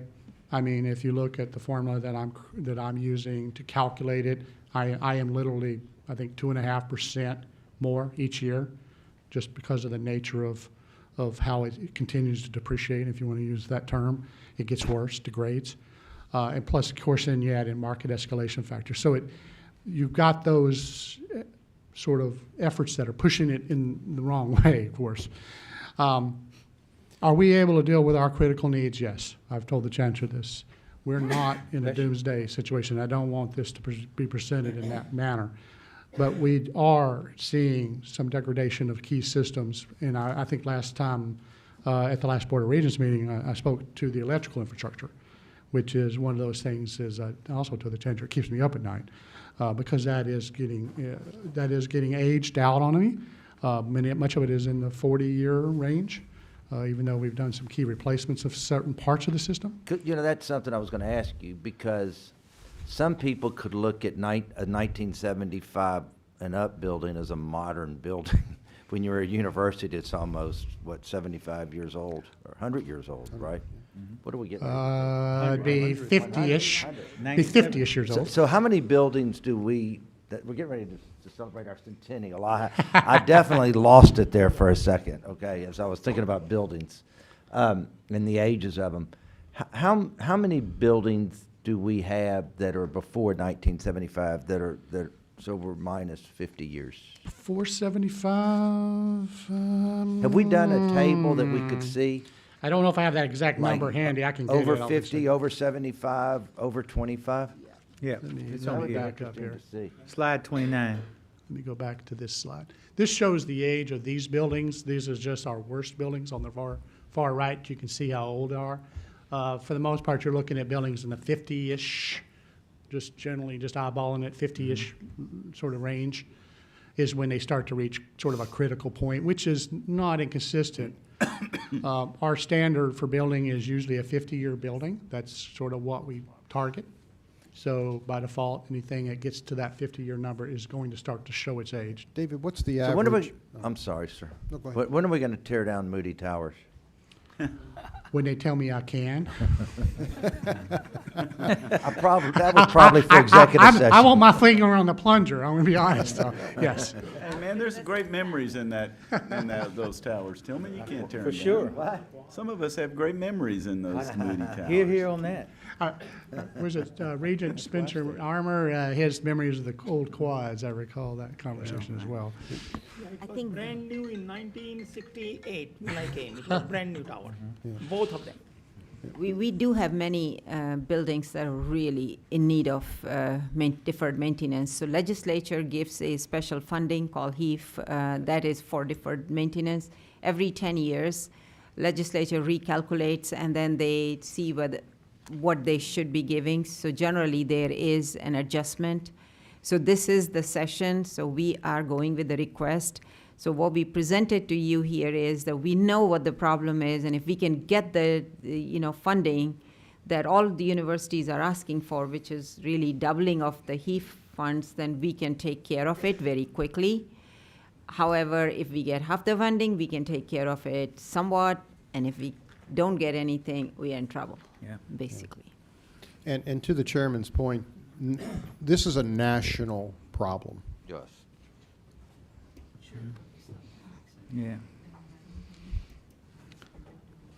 Okay, I've got through the rest of the universities real quick. I'll go as quickly Sure, as I take can. your time. We're good. Let's see, where was I at? I think I was at downtown. There we go. Here we go. So just for deferred maintenance report for buildings here at the downtown campus, excuse me, I keep saying campus, downtown university, they had nothing in the critical or poor category. For University of Houston Clear Lake, as you can see here, their total deferred maintenance was at $112 million. Last year's expenditures, $1.5 million. Next year's expenditures, $7.5 million. They do have a significant project here on the Bayou building, which will, some CCAP monies, which will address some of their deferred maintenance needs. So you can see a significant uptick in their expenditures for deferred maintenance due to that. Snapshot of the campus, total replacement value, $835 million, building count 23, total square footage 1.2 million, average age of 28 years, and their condition index at 15%. They do have two buildings, and I apologize, you can't see them very well in the colors here, but the Delta and Bayou building are in the critical categories here, along with several others in the poor categories. For University of Houston Victoria, as you can see, $5.3 million in their total deferred maintenance. Last year's expenditures at $215,000. This planned expenditures at $1.2 million. And as you can see, again, similar usage of the HEAF funding, along with some CCAP, although they are, of course, in a pause mode for many of their projects at the moment, but ultimately using it as HEAF money for purposes of deferred maintenance. Quick snapshot of the campus at Victoria. Total campus value, $268 million. Total building count, 14. Average age, 23. And as I mentioned a moment ago, their condition index is also at 2%, which is, generally speaking, very, very good. And they have no buildings that are in the poor or critical category. So that sums up the deferred maintenance report for the University of Houston system. Thank you, Mr. Oliver. Any additional questions for Mr. Oliver relative to item H? Sorry. All right. This item was Thank you. presented for information only and no committee action required. The next item listed on your agenda today is item J, report on the sale of the Board of Regents, report on the sale to the Board of Regents of the University of Houston System Consolidated Revenue and Refunding Bonds, Series 2024A and Series 2024B. Mr. Bartlett. Yes, sir. In August, we sold our 2024A and 2024B bonds to fund 8 projects for the system. The financing syndicate was led by J.P. Morgan with 3 co-managers. Our bonds were well received in the marketplace. We had an oversubscription of 2x on our tax-exempt and a 5x on our taxable bonds. We sold over almost $270 million worth of bonds. The bonds come with a 10-year call provision at par, and they, as I said, were extremely well received in the marketplace. You can see in the report the breakdown between Series 2024A and 2024B, net proceeds for each, including capitalized interest and bond premium on the 2024A and the capitalized interest on the 2024B. Just as a reminder, there are a few projects such as our Football Operations Center, the Health and Wellness Center, and the Moody Dining Replacement, which are either fee-funded or gift-funded, and until those projects come online, those revenues are not available, and as such, we borrow the interest, i.e. capitalized interest. And that's my report. Any questions for Mr. Bartlett relative to item J? This item was presented for information only, no committee action required. The next item listed on your agenda today is item I, presentation of fiscal year 2024 University of Houston Systems results of financial operations. Mr. Bartlett. Yes, I'd like to introduce Usha Matthews, our Assistant Vice President for Finance and Controller, and have her present this item. Thank you, sir. Good afternoon. Let me try this again. Good afternoon. How are you? As introduced, I am Usha Matthew, University Controller. I need my clicker.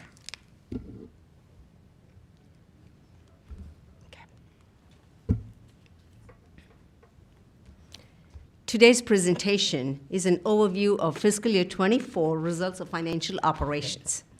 The emphasis is on operational activities only, excludes construction spending. This is budget to actual comparison for both revenue and expenditure, and I will focus on a few slides that highlight the activities in fiscal year 24. The pie chart that shows here are revenue and expenses by major categories. In fiscal year 24, UH system revenue were $2.1 billion, which surpassed the operating budget by $129 million, about 6%, while expenses were $1.96 billion, slightly less than the operating budget. We will explore these categories in the next 2 slides. This slide provides analysis of major sources of revenue. As you will notice, state appropriation categories had an increase from 23, and this is because the system received increased funding, the biggest one being TUF, Texas University Fund that was passed as a constitutional amendment, UH received $48.27 million. The state also received increased funding for group insurance and Hazelwood exemptions, higher education affordability, and also special line items, one being funding for debt service, growth in College of Medicine. HE funds, higher education funds, had a small increase. This is mainly because of one institution transitioning from HE funds to PUF funds, permanent university funds. Other operating revenues include auxiliary income, self-supporting enterprises, indirect cost recovery, investment income. In addition to higher earnings on investment, many self-supporting areas had increases in revenue, including parking, student housing, athletic conference revenue, clinics that serve the public. These increases in revenue are both from increased use as well as rate increase that's done to address the rising costs. Contracts and grants had a slight decrease. This is mainly due to expiration of federal stimulus funds. Endowment gifts had an increase, and traditionally this is budgeted conservatively, had a slight increase, and most of this increase is from increased giving, most of it being scholarships.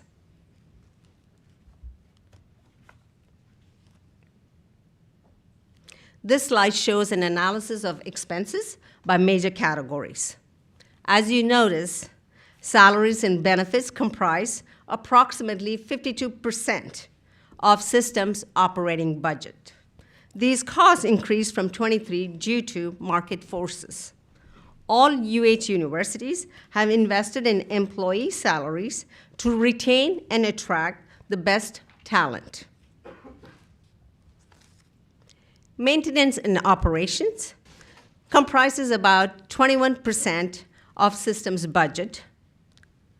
Mainly the increases are due to rising costs and inflation.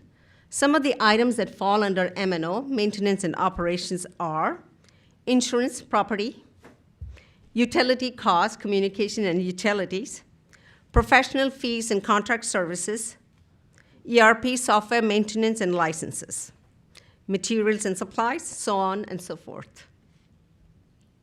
Scholarships. The increase in scholarships is driven mainly from increase in federal financial aid.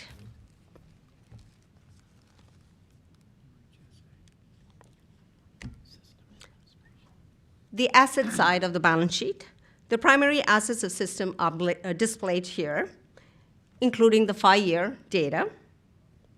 Some of the key points to be noted are system investments, which includes endowment funds, which have grown from increase in giving, revenue exceeding costs, and investment returns. Cash and investment balances, which include funds that are committed for future purposes, and also funds that are restricted per the donor-defined purposes. Capital assets, not a whole lot of change. You will definitely see that next year, probably. All other assets are relatively stable. The second part of balance sheet shows liability and equity. The primary liability for system are payables and accrued liability. This is mainly amounts that system owes to vendors and employees for obligations incurred in fiscal year 24. Bond and long-term obligation declined as scheduled payments were made as part of payment cycle. All of the liabilities relatively flat. The system equity is $2.38 billion, which increased by $175 million, about 8% increase, which attributes to investments, revenue over expenses, and adjustments to assets and liability. So I will stop here for any questions, as the remaining slides provide similar information by individual university. Thank you, Ms. Matthews. Any questions for Ms. Matthews regarding item I? All right, thank you very much. Thank you. This item was presented for information only, no committee action required. The following committee's approval of the last action item addressed, I would now like to request that 6 action items considered by the committee be placed on the board's consent docket agenda for the final board meeting. May I hear a motion to place 6 action items on the board's consent docket agenda? Move. Second. All in favor? Aye. Any opposed? Hearing and seeing no opposition, the 6 action items unanimously approved by the committee will be placed on the board's consent docket agenda for final approval at the Board of Regents meeting held later today, November 21, 2024. Section 2 is the executive session is the next item listed on your agenda. It should be noted that an executive session will not be held today. Does anyone have any additional comments or questions? If not, there being no further business to come before this committee, this meeting is hereby adjourned. Back to you, Mr. Chairman. Thank you, sir. Thank you, sir. Good afternoon, and welcome everyone to the Board of Regents meeting of the University of System Board of Regents. As the chairman of the board, I would now like to call this meeting to order. The first item listed on your agenda today is item 2, open forum. I believe we have 4 individuals today who will speak before the board. As a reminder, your presentations are limited to 2 minutes, and the regents are unable to discuss or take any action or items presented. Will the first speaker please step forward for your remarks and clearly state your name in the official record, and audiovisual, will you please cut off the microphone after 2 minutes because we're on a strict schedule today. Thank you. 2 minutes, that's it. All right. Thank you very much for being here, though. We appreciate you. Good. All right. Go right ahead. All right. Good afternoon. My name is Mohammed Tazimuddin. So first of all, ladies and gentlemen, I appreciate your time to allow me to speak today. But today, unfortunately, what I'm not appreciative of is the fact that this board continues to invest in weapons manufacturing and aiding the Israeli apartheid, which has contributed to the deaths of many thousands of people, innocent people. I feel that this board has blood on its hands. Until this university divests, the names of these people I hope that you have aided to hurt will haunt you for the rest of your lives. In fact, I would like to list some of these names as I speak. Hajar Salim Zahir Abu Khiyans, Ayman Muhammad Hamdan Abdul Labid, Walid Assam Walid Abu Abid, Kayla Hassan Ahmed Balbis, Mahmoud Muhammad Al-Soh, Tulin Muhammad Ali Jab'a, Hanan Talal Navid Ali Jandi, Ibrahim Ahmed Ziyad Badr, Nasri Ali Nasri Rai, Bassam Salama Bassam Badr Oh, Farah Mustafa Ali Al-Khatib, Saraj Ibrahim Athman Al-Ghamasi, Nahid Muhammad Nahid Malahi, Rayman Hisham Raja Talbain, Ziyad Tariq Ziyad Zaida Abu Qadr, Faram Ahmed Basim Shanshir, Muhammad Ahmed Muhammad Abu Alta,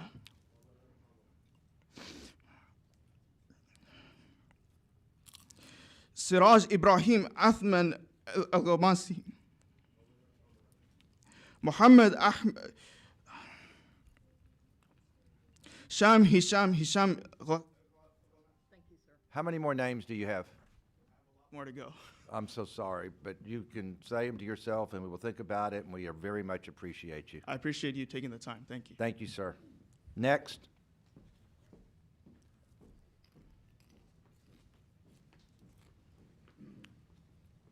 You're on the Hello. clock. Thank you, ma'am. Good afternoon.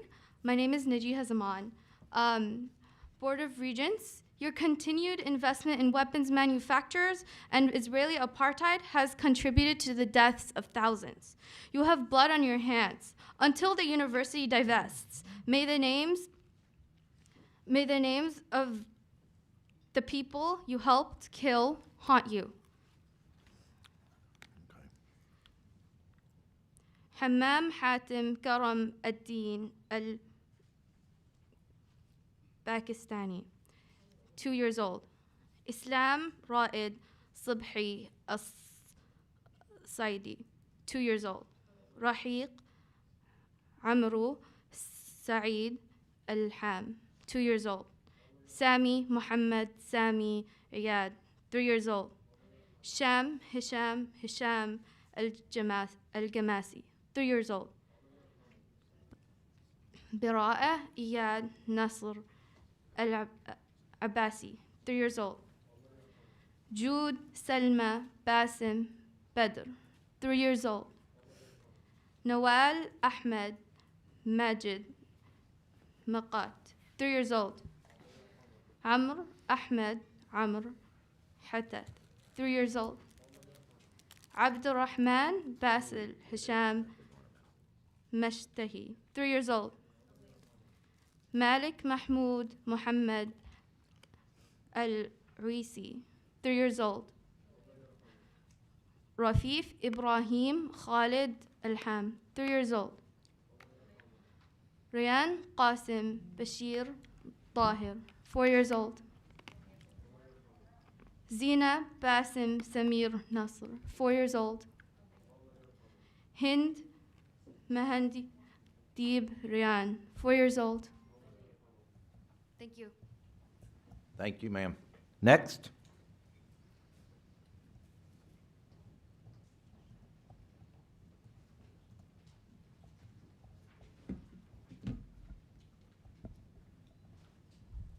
Good afternoon. My name is Reem Abdelaziz. Board of Regents, your continued investment in weapons manufacturers and Israeli apartheid has contributed to the deaths of thousands, hundreds of thousands of innocent civilians. You have blood on your hands. And until the university divests, may the names of the people you helped kill haunt you.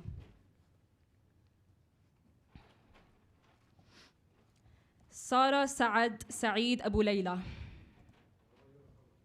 توفيق راند توقين أبو يوسف. جود محمد صالح أبو عواد. ساندي أحمد باسم الشتشير. أحمد خالد جمال العكلوك. Excuse me, I would appreciate if you gave a little bit of decency to the names of the people that you have contributed to their deaths. Just for the next 2 minutes. I'll do whatever I want to do, okay? You're using your time. So we can sit here and argue, or you can do whatever you want to do. But don't ever call me out, okay? You're out of order. طلال محمد طلال أبو شعبان. مجاهد محمد حسين الشيخ خليل. كرم محمد صلاح زهرة. زين محمد سلامة سعد. روان إبراهيم زياد عاشور. زين محمد علي جبة.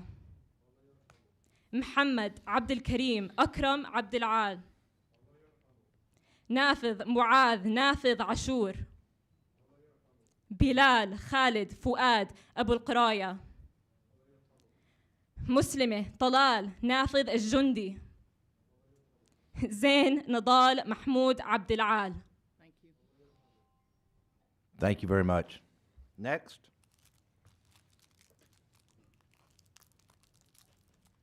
Gaffirin.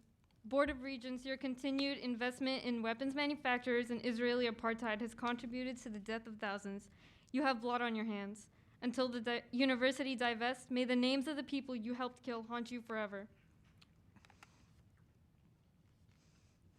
Sev Ziad, Ali Amir, Amira Samir Subhi Salah, Mustafa Hamad Athman Talib, Haneen Yusuf Samir Nasser, Osama Sim Muhammad Zahid, Ghadir Tawfiq Abd Karim Al-Bid, Harth Ahmed Muhammad Maqdad, Hanan Hisham Ibrahim Abu Nasser,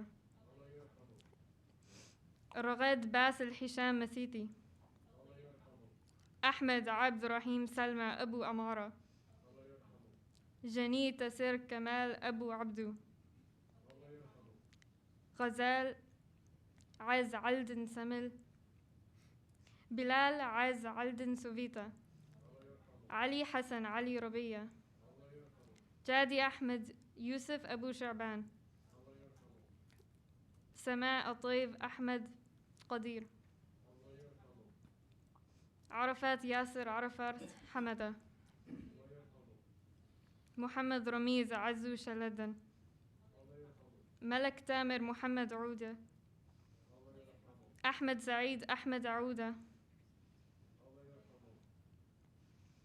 محمد عبد الله كنان. Board of Regents, you can't hide. You're financing genocide. Board of Regents, you can't hide. You're financing genocide. Board of Regents, you can't hide. You're financing genocide.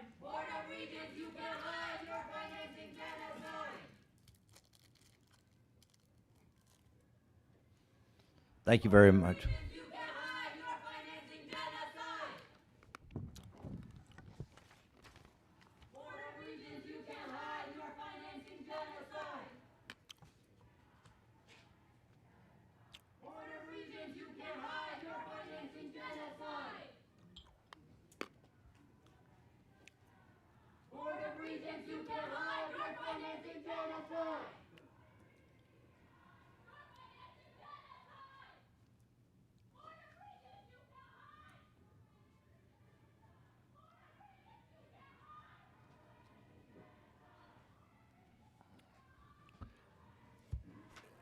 To my fellow Board of Regents, I do understand their plight, but I do not think that any of y'all are financing genocide, so.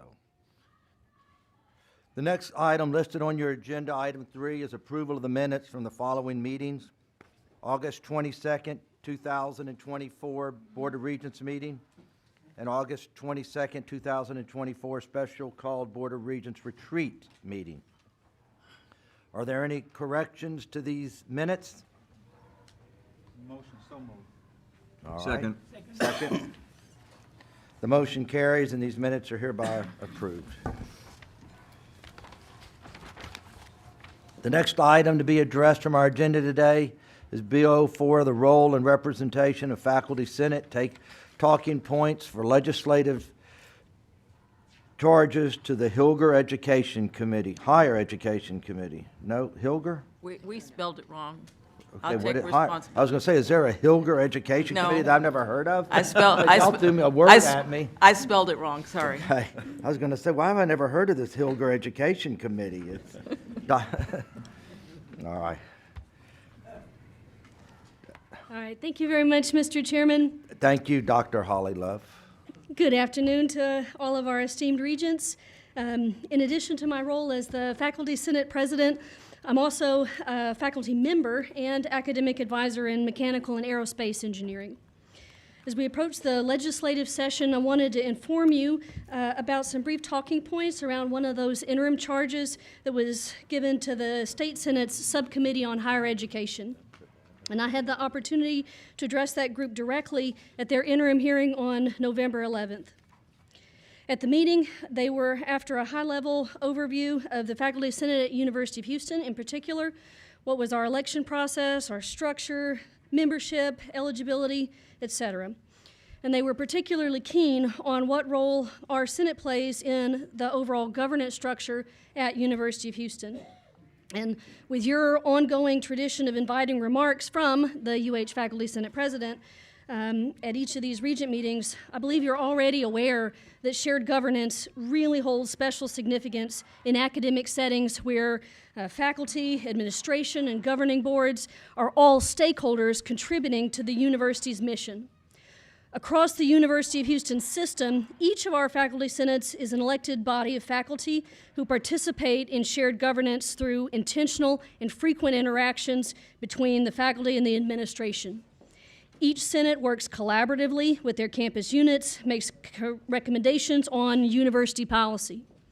Senators are elected in their colleges and serve on committees that advise on specific university-related matters, including undergraduate, graduate curricula and policies, research, community government relations, budget and facilities, and faculty affairs. Our Senate supports communication within the university, providing opportunities for faculty representatives to hear from senior administration, ask direct questions, and express faculty perspectives. We engage in relationship building across the university as faculty meet with others from various colleges and across university constituencies. We have an understanding of university policies, how the university is run, how funds are used. We get an awareness of matters related to faculty, and we share that with all stakeholders. And we have an opportunity for faculty input in our current initiatives and especially in future planning. And so it's really important to note that the Faculty Senate is not a trade union. We're not here engaging in collective bargaining with our employer to negotiate agreements. Our Faculty Senate is not a political action committee. We don't campaign for or against candidates, ballot initiatives, legislation. And we're certainly not a cabal. We don't promote our own interests or views at the expense of those of others. Our Senate also doesn't represent individual faculty interests. There are plenty of groups outside the Senate that serve those functions. And so, in my firmly held belief, our university and our university system flourishes because we're all stakeholders. And we take the time to communicate across our academic disciplines, up, down, and along the branches of our organizational charts, and over extended periods of time. And I sure look forward to continuing that conversation with y'all the rest of this year. So, thank you very much. Thank you, Dr. Love, once again. We appreciate you. Thank you.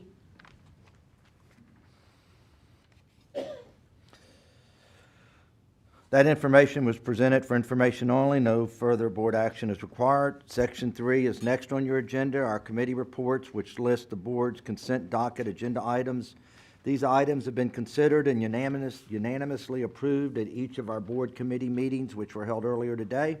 Pursuant to Board Bylaws 6.9, any regent may request that an individual item be removed from the board's consent docket agenda and addressed by the full board. I would now like to ask the chair of each of these committees to present their respective reports. Our first committee report will be addressed by the chair of the Endowment Management Committee, Dr. Regent Agarwal. Please, sir. Thank you, Mr. Chairman.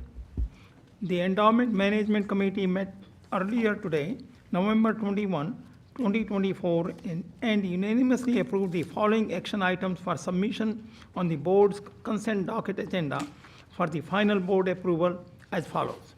Number 1, approval is requested for full liquidation of 2 managers to support the fiscal year 2024 endowment payout, University of Houston system. Number 2, approval is requested for changes to the University of Houston System Endowment Fund statement of investment objectives and policies. Number 3, approval is requested for the liquidation of the University of Houston Downtown Quasi-Endowment for Freshman Success, University of Houston System. Approval is requested for the annual review of the University of Houston System Board of Regents Endowment Management Committee Charter. Mr. Chairman, this concludes my committee report. Thank you. Thank you, sir. Our next committee report will be addressed by Regent Greg King, who is to chair the Audit and Compliance Committee. Thank you, Chairman Fertitta. The Audit and Compliance Committee met earlier today, and there were no items brought forward requiring final board approval. This concludes my report. Thank you, Regent King. The next committee report will be addressed by Regent Beth Madison, Chair of the Academic Research and Student Success Committee. Regent Madison. Thank you, Mr. Chairman. The Academic Research and Student Success Committee met earlier today, November the 21st, 2024, and unanimously approved the following action items for submission on the board's consent docket agenda for final board approval today as follows. 1, approval of faculty tenure, University of Houston System. 2, approval of new academic programs, University of Houston System. 3, approval is requested for the University of Houston System Board of Regents Academic Research and Student Success Committee Charter. 4, presentation of low-producing programs report and approval of program closure, University of Houston system. Mr. Chairman, this concludes my committee report. Thank you, Regent Madison. Our final committee report will be given by Regent Ricky Raven, Chair of the Finance, Facilities, and Administration Committee. Will you please, Mr. Raven, present your reports? Thank you, Chairman Fatita. The Finance, Facilities, and Administration Committee met earlier today, November 21st, 2024, and unanimously approved the following action items for submission on the board's consent docket agenda for final board approval today as follows. Item 1, approval is requested to delegate authority to the Chancellor to negotiate and execute contracts exceeding $1 million for the purchase of goods or services, excluding construction contracts at the University of Houston system. Item 2, approval is requested to delegate authority to the Chancellor to negotiate and execute construction contracts exceeding $1 million for projects at the University of Houston system. Item 3, approval is requested for a one-time payment to eligible faculty and staff at the University of Houston. Item 4, approval is requested to delegate authority to the Chancellor to negotiate and execute contracts for the design and construction for the expansion of the Student Center North building. Number 5, approval is requested of the annual update to the University of Houston Downtown Master Plan. And item 6, approval is requested for the annual review of the University of Houston System Board of Regents, Finance, Facilities, and Administration Committee Charter. Mr. Chairman, that concludes my committee's report. Thank you, sir. Appreciate it, Regent Raven. Pursuant to bylaw 6.9, does any regent wish to request that an individual item be removed from the board's consent docket agenda and addressed by the full board for further discussion today? All righty. No. If not, may I hear a motion to approve all items as presented in each of the committee reports? So moved. Thank you, sir. Second. All in favor? Aye. Opposed? All items listed under the various committee reports consent docket agendas have been approved by the full board. We will now move to section 4 listed on your agenda, committee report items not addressed in the consent docket but requiring full board approval today. There were no items brought forward from the various committees today requiring the full final board approval. Next on your agenda is section 5, additional board agenda items to be presented to the full board. The first item is BOR 5. Approval is requested of the proposed revisions, updates to the University of Houston System Board of Regents policies. Donna Cornell, Vice Chancellor of Legal Affairs and General Counsel, will you please introduce this item? Yes, Chairman,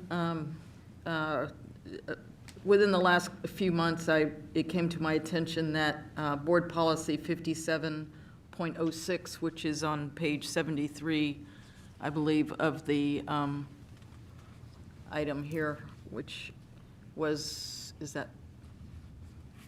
Yes, it was titled Leaves of Absence. It came to my attention that that policy was inconsistent with statute. It really needed to address faculty development leave more specifically and the requirements in the statute governing faculty development leave. I take responsibility for that mistake, and this is a correction to that mistake to make it compliant with the law. Faculty development leave is something that needs to be approved by the board, and so you will see that in future meetings coming to your attention for approval. So that is one change.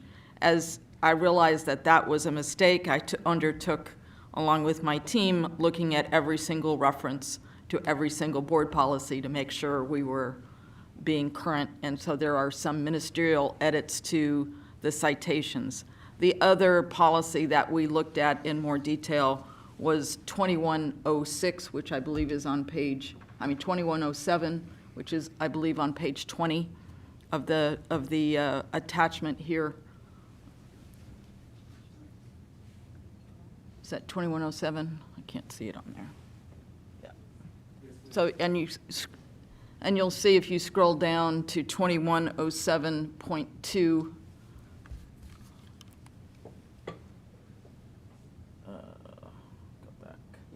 that page. Go back to page 28. Next page. There you go. So we were looking at this policy, again, trying to make sure not only are we consistent with the law, but we are also consistent with other universities across the state of Texas, and that our policies are consistent and appropriate. So I've made some suggested changes here that include for discontinuance of academic programs to include the words you'll see before you, all are part of an academic program, so that dismissal could also be justified if you needed to essentially do a reduction in force based on the current and future prospective educational needs of the institution. This I benchmarked against, as I said, against specifically UT and A&M's policies, and this language is very similar to that. I also looked at AAUP. I did consult with the provost and the faculty senates. I believe, as you'll see, there's also a requirement here for the system to develop a policy that would implement this particular, or a program and procedures that would implement this board policy. And as that gets written with the help of my faculty and academic colleagues, I would anticipate that it's possible I would bring this policy back to you, as maybe we might need to tweak it some more. So I would say that this is probably not closed at this point, but that this is, I think, an appropriate and justified change at this time. But those are the changes that I am recommending. If there are any questions, I'm happy to respond. I mean, I have one relative to the minimum of 12 months. Mhm. When does that 12-month period start? Under what circumstance? The 12-month start would be after the faculty, the process will include faculty evaluation of what are the future academic needs for the institution long-term. Like, are we going to need, the example I've used, and people have heard me say this, do we need 10 accounting professors when nobody really wants to get accounting degrees anymore, and the future is really looking towards AI, and we need faculty members that teach AI. Now, of course, if you can transfer faculty members into AI from accounting, that would be perfect. But if you can't, and you need to reduce, that this would be a discussion led by faculty and the academic leadership to decide what is appropriate. Like administrators, we don't know. I wouldn't know what is appropriate or not. And so that discussion would happen at the academic and faculty level for that discussion. So people would understand what's going on. Then once the faculty make their determination, it will go up the chain, and then a decision is going to ultimately have to be made if that is really the direction they're going forward. And at that point, to me, is when the notice would start. It would be at the end of the process. Okay.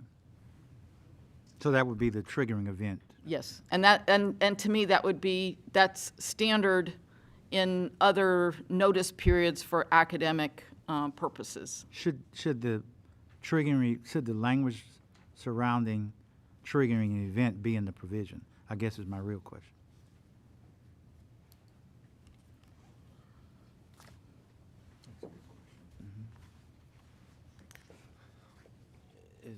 Speak up. You mean put it In the Add a triggering event. add a triggering, added language to saying that a triggering event would start the 12 months, or some decision of the triggering event, because otherwise, Well, I the think- question becomes, when does the 12 months start? To me, that would be part of the fuller policy that the system would create, would give those timelines. Typically, I wouldn't put that level of detail in a board policy. That I would see in the campus as appropriate. It would be in the campus policy or in a system policy, depending on what we do. But I typically wouldn't put that level of detail in a board policy. Okay, all right. In your earlier revision, Give me an example of faculty development. Why, Faculty leave of development, absence for faculty development, and why the board would need to be involved in that approval. Okay, just an example. The faculty development leave is basically a sabbatical after faculty members have, you know, worked a long time. There are times they need to refresh their research. Right. Or what have you. And the reason the board has to approve it is the statute says that. The education code clearly says the board will approve upon the recommendation of the presidents and the chancellor. So that's not something, in my view, based on the language, that could be I just delegated. didn't understand that sabbatical was. Pardon me? I just didn't understand the use of the term faculty development. Yeah, it's a sabbatical. Thank you. That's all I have on this item. No more questions?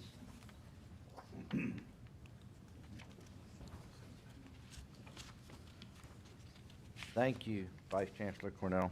Does anyone, no more questions? Then I'll have a motion to approve the item as presented. I'll move it. Second. Second. All in favor? Aye. Second.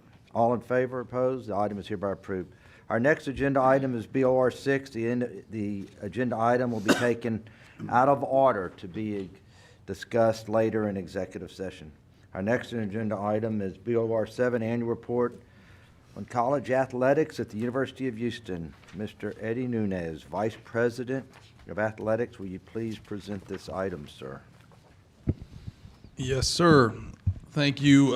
It's great to see everybody here today. I am going to do a quick recap of last year, give you a little bit of an overview of what we've been up to for the last 60 days, I guess, and part of my time here, but also kind of where we are athletics, and then give you a quick, I guess, view of where college athletics is going in the future. So first thing, UH should be very proud. Besides, you know, some of the accolades, when you think about academic success, 93 graduates, 3.2 GPA, the APR is going to be the highest in school history and long. I mean, it's great success academically, but when you think about the diversity that athletics brings as well, that's a huge component in why we're so successful. When you think about, again, community engagements, it's the three pillars that I keep talking about always: academics, community, and athletics. Last year they did a 30, and I put only 30 here, but it's a lot more than that, but 30 significant ones that were impactful to this community. And that's what needs to be understood is when you think about things that really make a difference, that's something we're going to not just uphold in our department, but really take it to a whole nother level. Athletic review for last year, 11 championships competed in NCAAs. You had some successes when you think about men's basketball finished third, track 6, and then you could go down the list with some individual accolades, but it also, probably more important than anything else, is 2 of our student athletes represented this great university and their countries at the Olympics.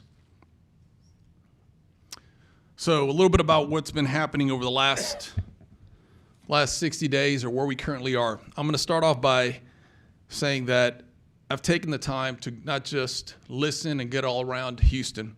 More than anything else, I'm going from McAllen, Texas to Dallas, and I'm going to be shortly, I'm planning a visit to San Antonio and many other places because it's important. What I've learned more and more in my travels or just sitting down with individuals is, I'm listening. I'm listening to their thoughts, what's positive, what's negative, but I'm also hearing their passion, which is what really makes me proud about where I am and where we're going. We've talked about trust. They've talked about, and trust, what they mean about that is wanting to be a part of the village. When we talk about being successful, how do we get there? And it's about that village approach, and we're trying to get more individuals to feel like they're a part of the decisions that we're trying to make. A quick example, merchandise, and I'll talk about this later, but listening to our fans and their interest to want to have more merchandise, all of a sudden, I mean, they think we're doing a lot in all areas, but it's just one little thing that really moved the needle. Building a brand and then competition. So those are the 3 main areas that I've heard a lot from our fans, our supporters, which I'm really, really proud that we can make a difference in every one of those areas. When you talk about the other areas that are important to me, campus engagement, working with university leadership, working with deans, professors, faculty, our athletic committee, as many that we can, as well as our students, trying to improve everything. So I've had an opportunity to sit down with SFAC, with SGA, with many student leadership about what can we do to make things better. And just past Monday, I had the pleasure of going through sorority and fraternity row, and it was pretty interesting, to say the least. That's my first time there, so going into some of those meetings, it was a variation of individuals with suits, young ladies dressed up really well, and then you get into one room and it looks a lot more like Animal House, but you gotta love it.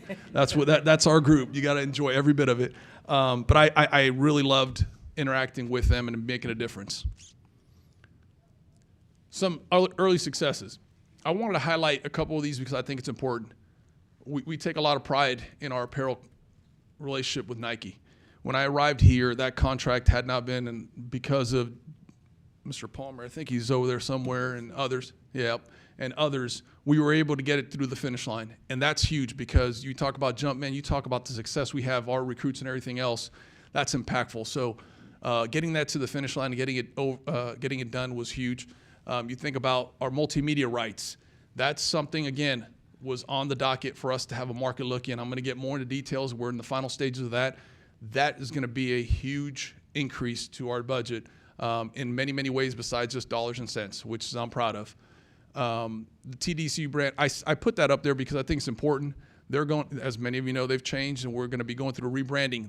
That's also gives us the door to be able to talk with them about what other partnerships are available. What else can we do to help them as well as help us? NIL, that's going to be a whole conversation here in a few minutes, but I put it up there because it is something we have had to raise the level of interest and support. And then, of course, our collective. Over the last 60 days, we've had over 43. Again, everybody's been supportive and helpful there. 40-plus gifts.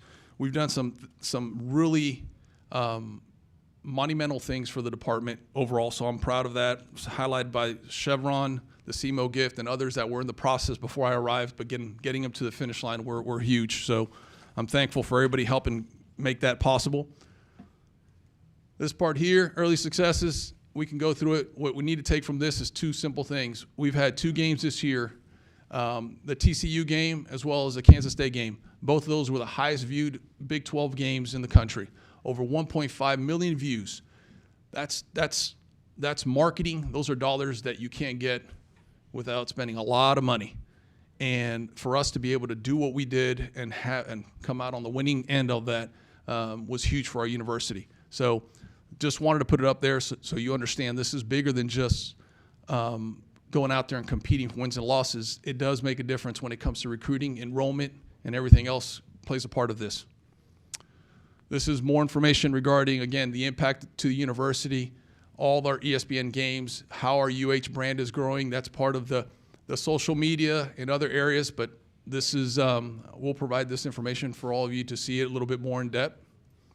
And then I put this up here because I thought it was important. We talked about this, the Houston Blue. Again, I hope to see everybody there Saturday. It's in blue, Houston Blue.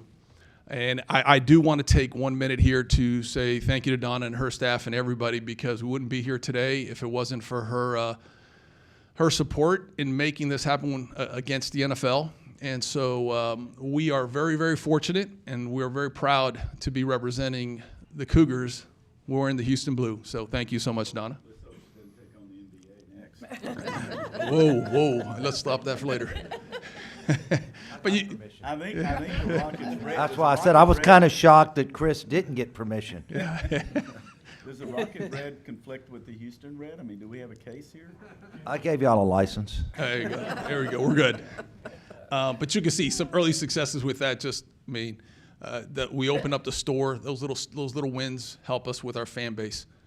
So here's the fun part. You know, I've just yes, got sir. to say, you don't know how big that is, because we didn't have a place for fans to go buy merchandise before the game. It's just crazy. It was a simple. And I don't know. Did you make your money back in the first hour it was open? I mean, we made it back quickly. What were we thinking? Well, it goes back to listening. Our fans. I had many that said they were coming in from out of city and they were going tailgating, and while they're tailgating, they wanted something to do. So one of the things was making sure their kids were having a place to go have fun, which we have a kid zone, making sure they know where it is, but also finding a place to buy things. Hey, I'll go out there with a table myself, and if I have to sell it to them. So let's get quickly over this. The house settlement, this could go for hours and hours and hours, and I'm not going to do that right now. The house settlement is, what I want to just highlight here, and I'm going to be very broad on this. This is still in the process of being preliminarily approved. Come April, it is set to be the decision day, April 2025. At that point, basically, we'll allow for, or institutions will be back paying student athletes for the last 10 years. That amount, give or take, for institutions range anywhere from $1 million to $2.5 million of back pay. And then it's going to allow us to have revenue sharing with our student athletes. So a lot happening still. I know it sounds like it's coming up close to April, but as we stand here today, there's individuals that are challenging it and questioning it from Title IX and everything else. So still many layers to go. But we're hopeful that we're going to get to where we need to get to so we can move forward with where college athletics is going today.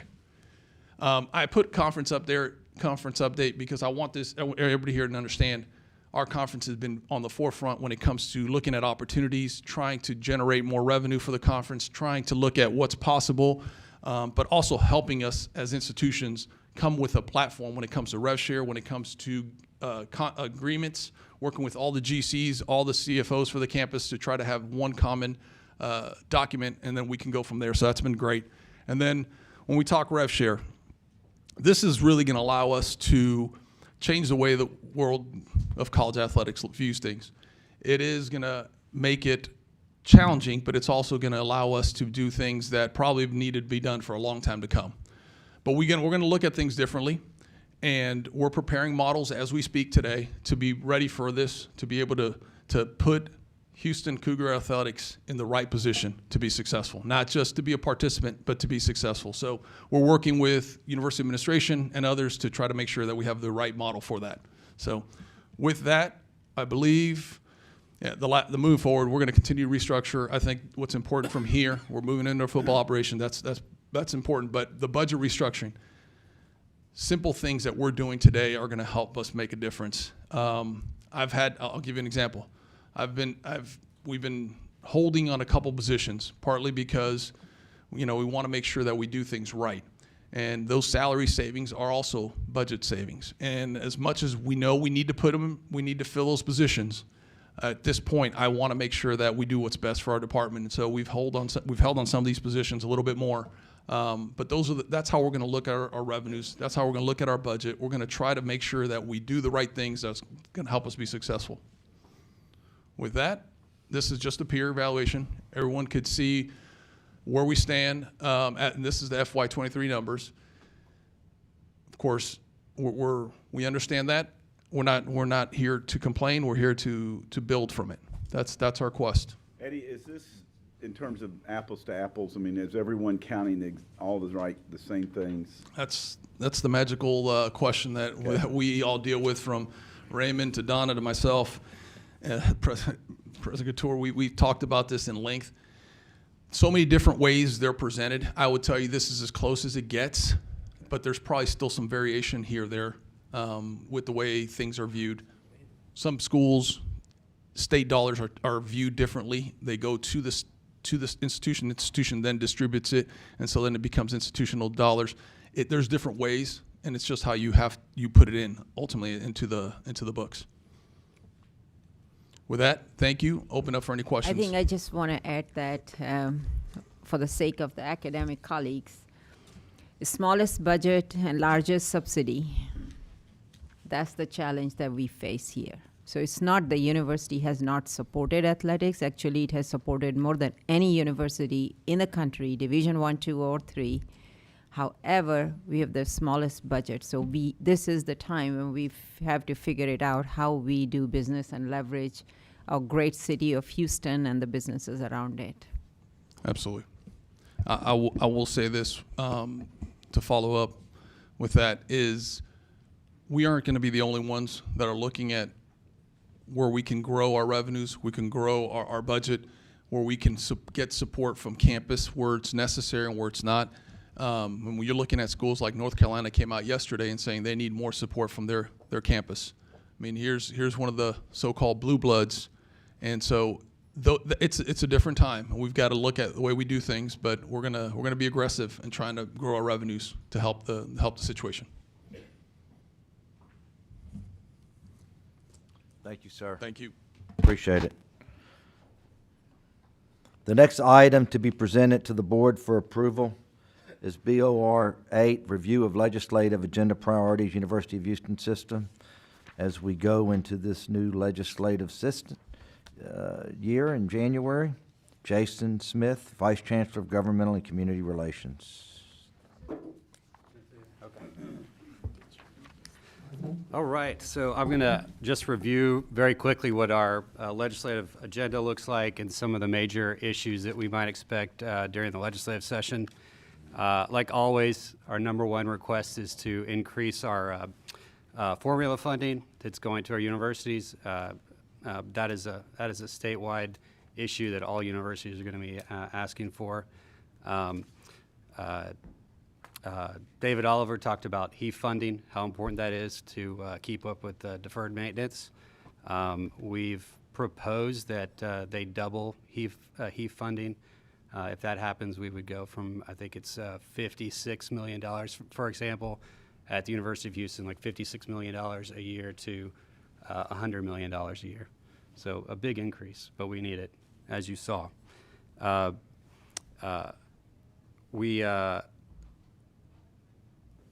We have always on the agenda increasing the funding to Texas grants.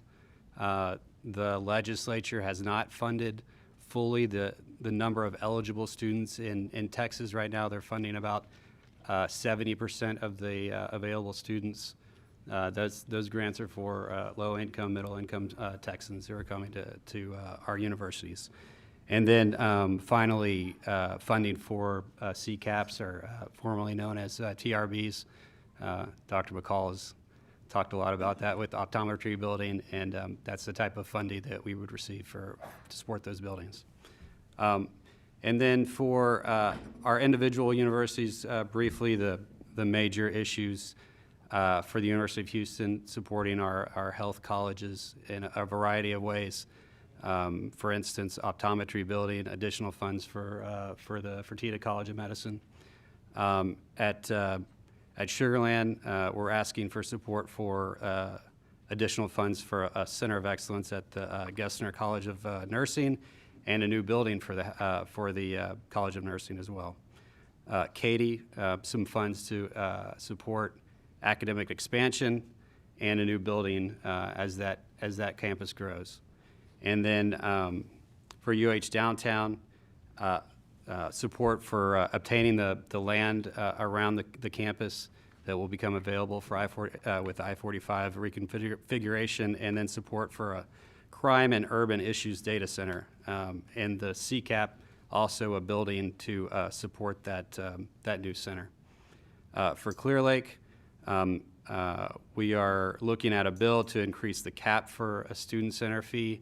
The bill wouldn't require that student center fee be increased, but we'd like to see it equal to most universities in the state. I think it's capped at $40 right now, and we would be requesting that it could go up to $150 if and when the legislature or the governor allows us to increase that for a new student center. And then also support for the Center for Autism and Development Disabilities, CAD, here at Clear Lake, and a second STEM building as a CCAP.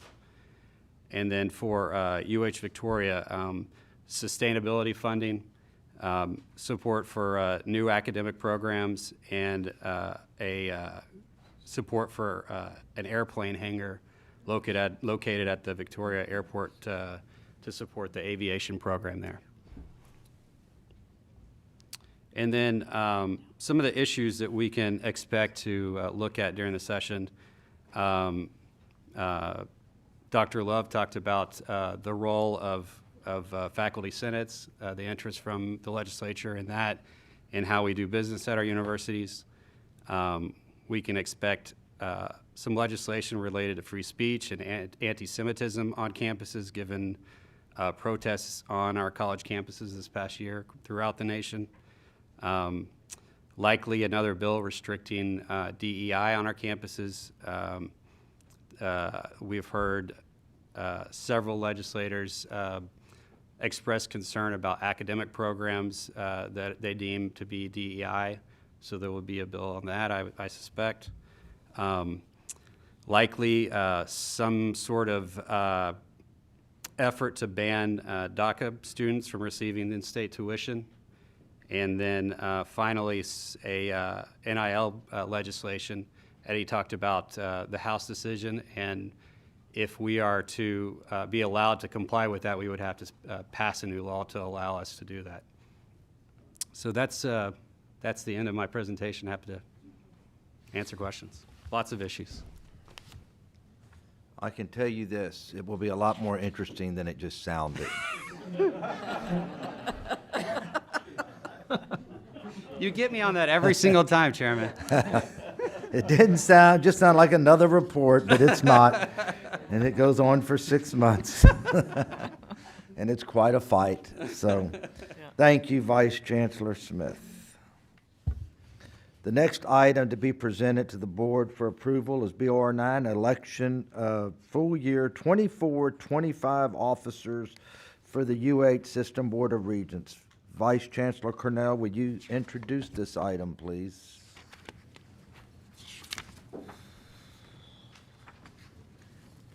In accordance with Board Bylaw 4.2, election of officers, I received nominations for 3 officer positions, chairman, vice chairman, and secretary. The first will be that for the election of chairman.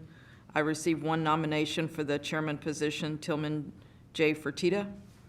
Are there any additional nominations for that position? Hearing none, the nominee for the position is Tillman Fertitta. I could call for the vote. All in favor? Aye. Any opposed? The motion carries unanimously. Congratulations, Chairman. The second election will be for that of Vice Chairman. I received 1 nominee for the position of Vice Chairman, John A. McCall, Jr. Any additional nominations for this position? Hearing none, I will call for the vote for the election of John McCall as Vice Chairman. Second. Motion carries unanimously. Any opposed? Excuse me, I jumped over that. The motion carries unanimously. It's a hard word for me for some reason. John McCall is hereby elected Vice Chairman. Congratulations. Thank you. The final election will be for that of Secretary. I received 1 nominee for the position of Secretary, Greg C. King. Any additional nominations for this position? Hearing only 1, I will now call for the vote for the election of Greg King as Secretary. So moved. Second. And any opposed? Oh, all in favor? Aye. Sorry. Any opposed? The motion carries unanimously. Greg King is hereby elected Secretary. Thank you. Congratulations, sir. Congratulations. Congratulations. We moved this to the end toward the agenda before the chancellor's remarks because I didn't want to be a lame duck chairman the rest of the way and have to go through this meeting. So, and I don't care what MSNBC says, we are not a fascist government here at the University of Houston. So, thank you all very much and congratulations, gentlemen.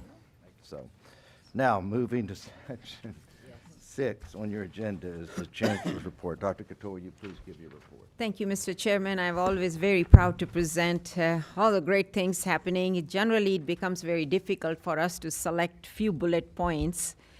So first, let's hear from the University of Houston. For the 6th consecutive year, the University of Houston, Sylvia and Melvin Wolf Center for Entrepreneurship in the C.T. Bauer College of Business has been named the best entrepreneurship program for undergraduate students in the United States, and this is by Princeton Review. This is 6th year in a row, literally a dynasty now. Yeah, that's it. Sure.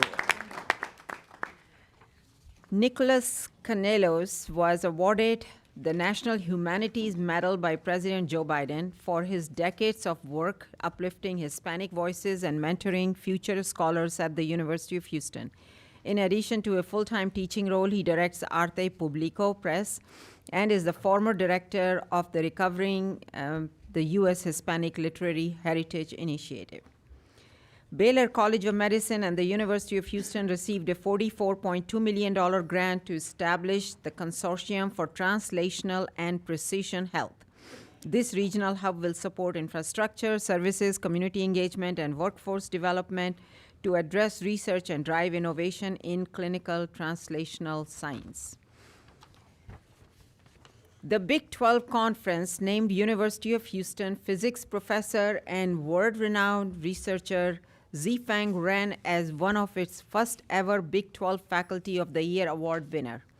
Ren is the director of the Texas Center for Superconductivity at the University of Houston, and he holds more than 65 U.S. patents and 8 foreign patents. The University of Houston received a generous $10 million gift from the Michael and Rebecca Simo Family Foundation to support UH intercollegiate athletics, specifically the construction and maintenance of the new Memorial Hermann Football Operations Center. The late Michael Simo proudly served on the Board of Regents from 2001 to 2007. In recognition of this gift, the West End scoreboard at TDECU Stadium is being named the Simo Family Honor.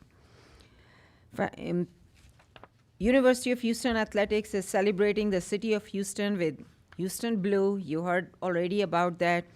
So people have asked me if we are changing the color of the university. I keep telling them for just one day we are wearing Houston Blue. We are back to red after that.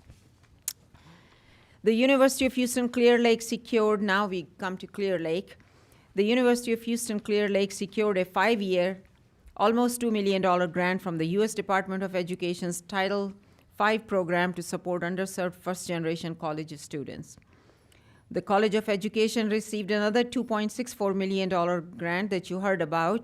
This is to continue the EXCITE program, which provides scholarships for Hispanic and low-income students pursuing teaching careers. Professor Robert Phelan and Magdi Akladios received a $155,000 Occupational Safety and Health Administration grant to expand heat stress prevention training.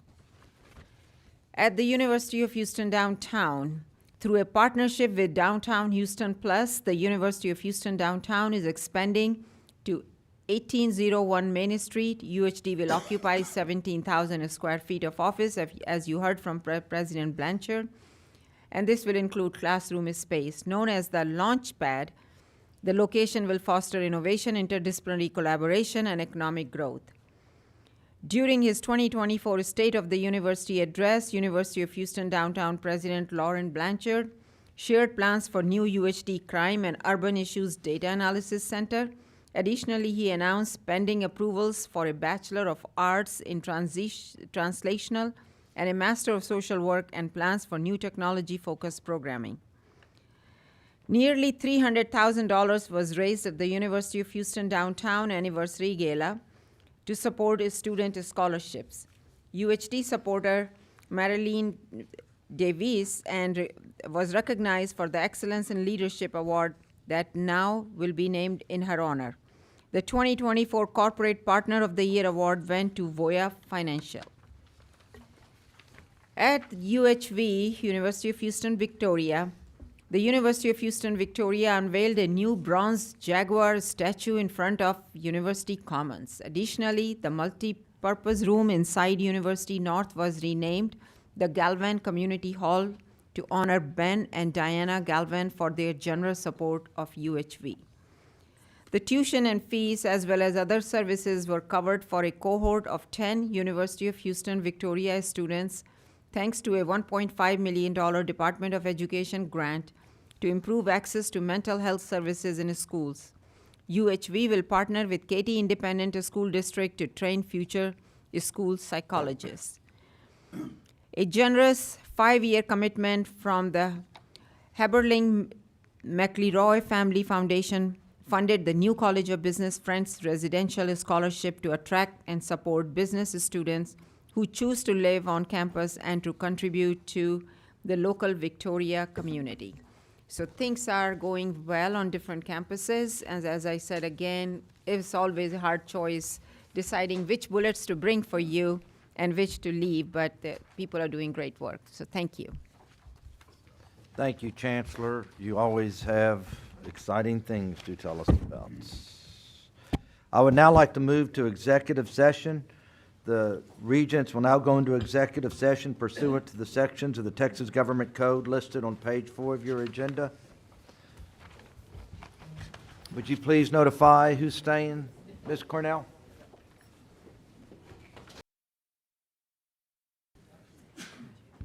All right.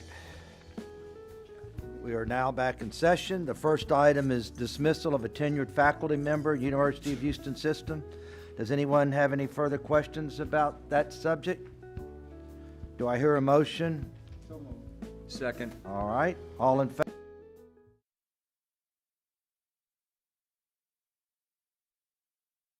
Have any further comments? No, sir.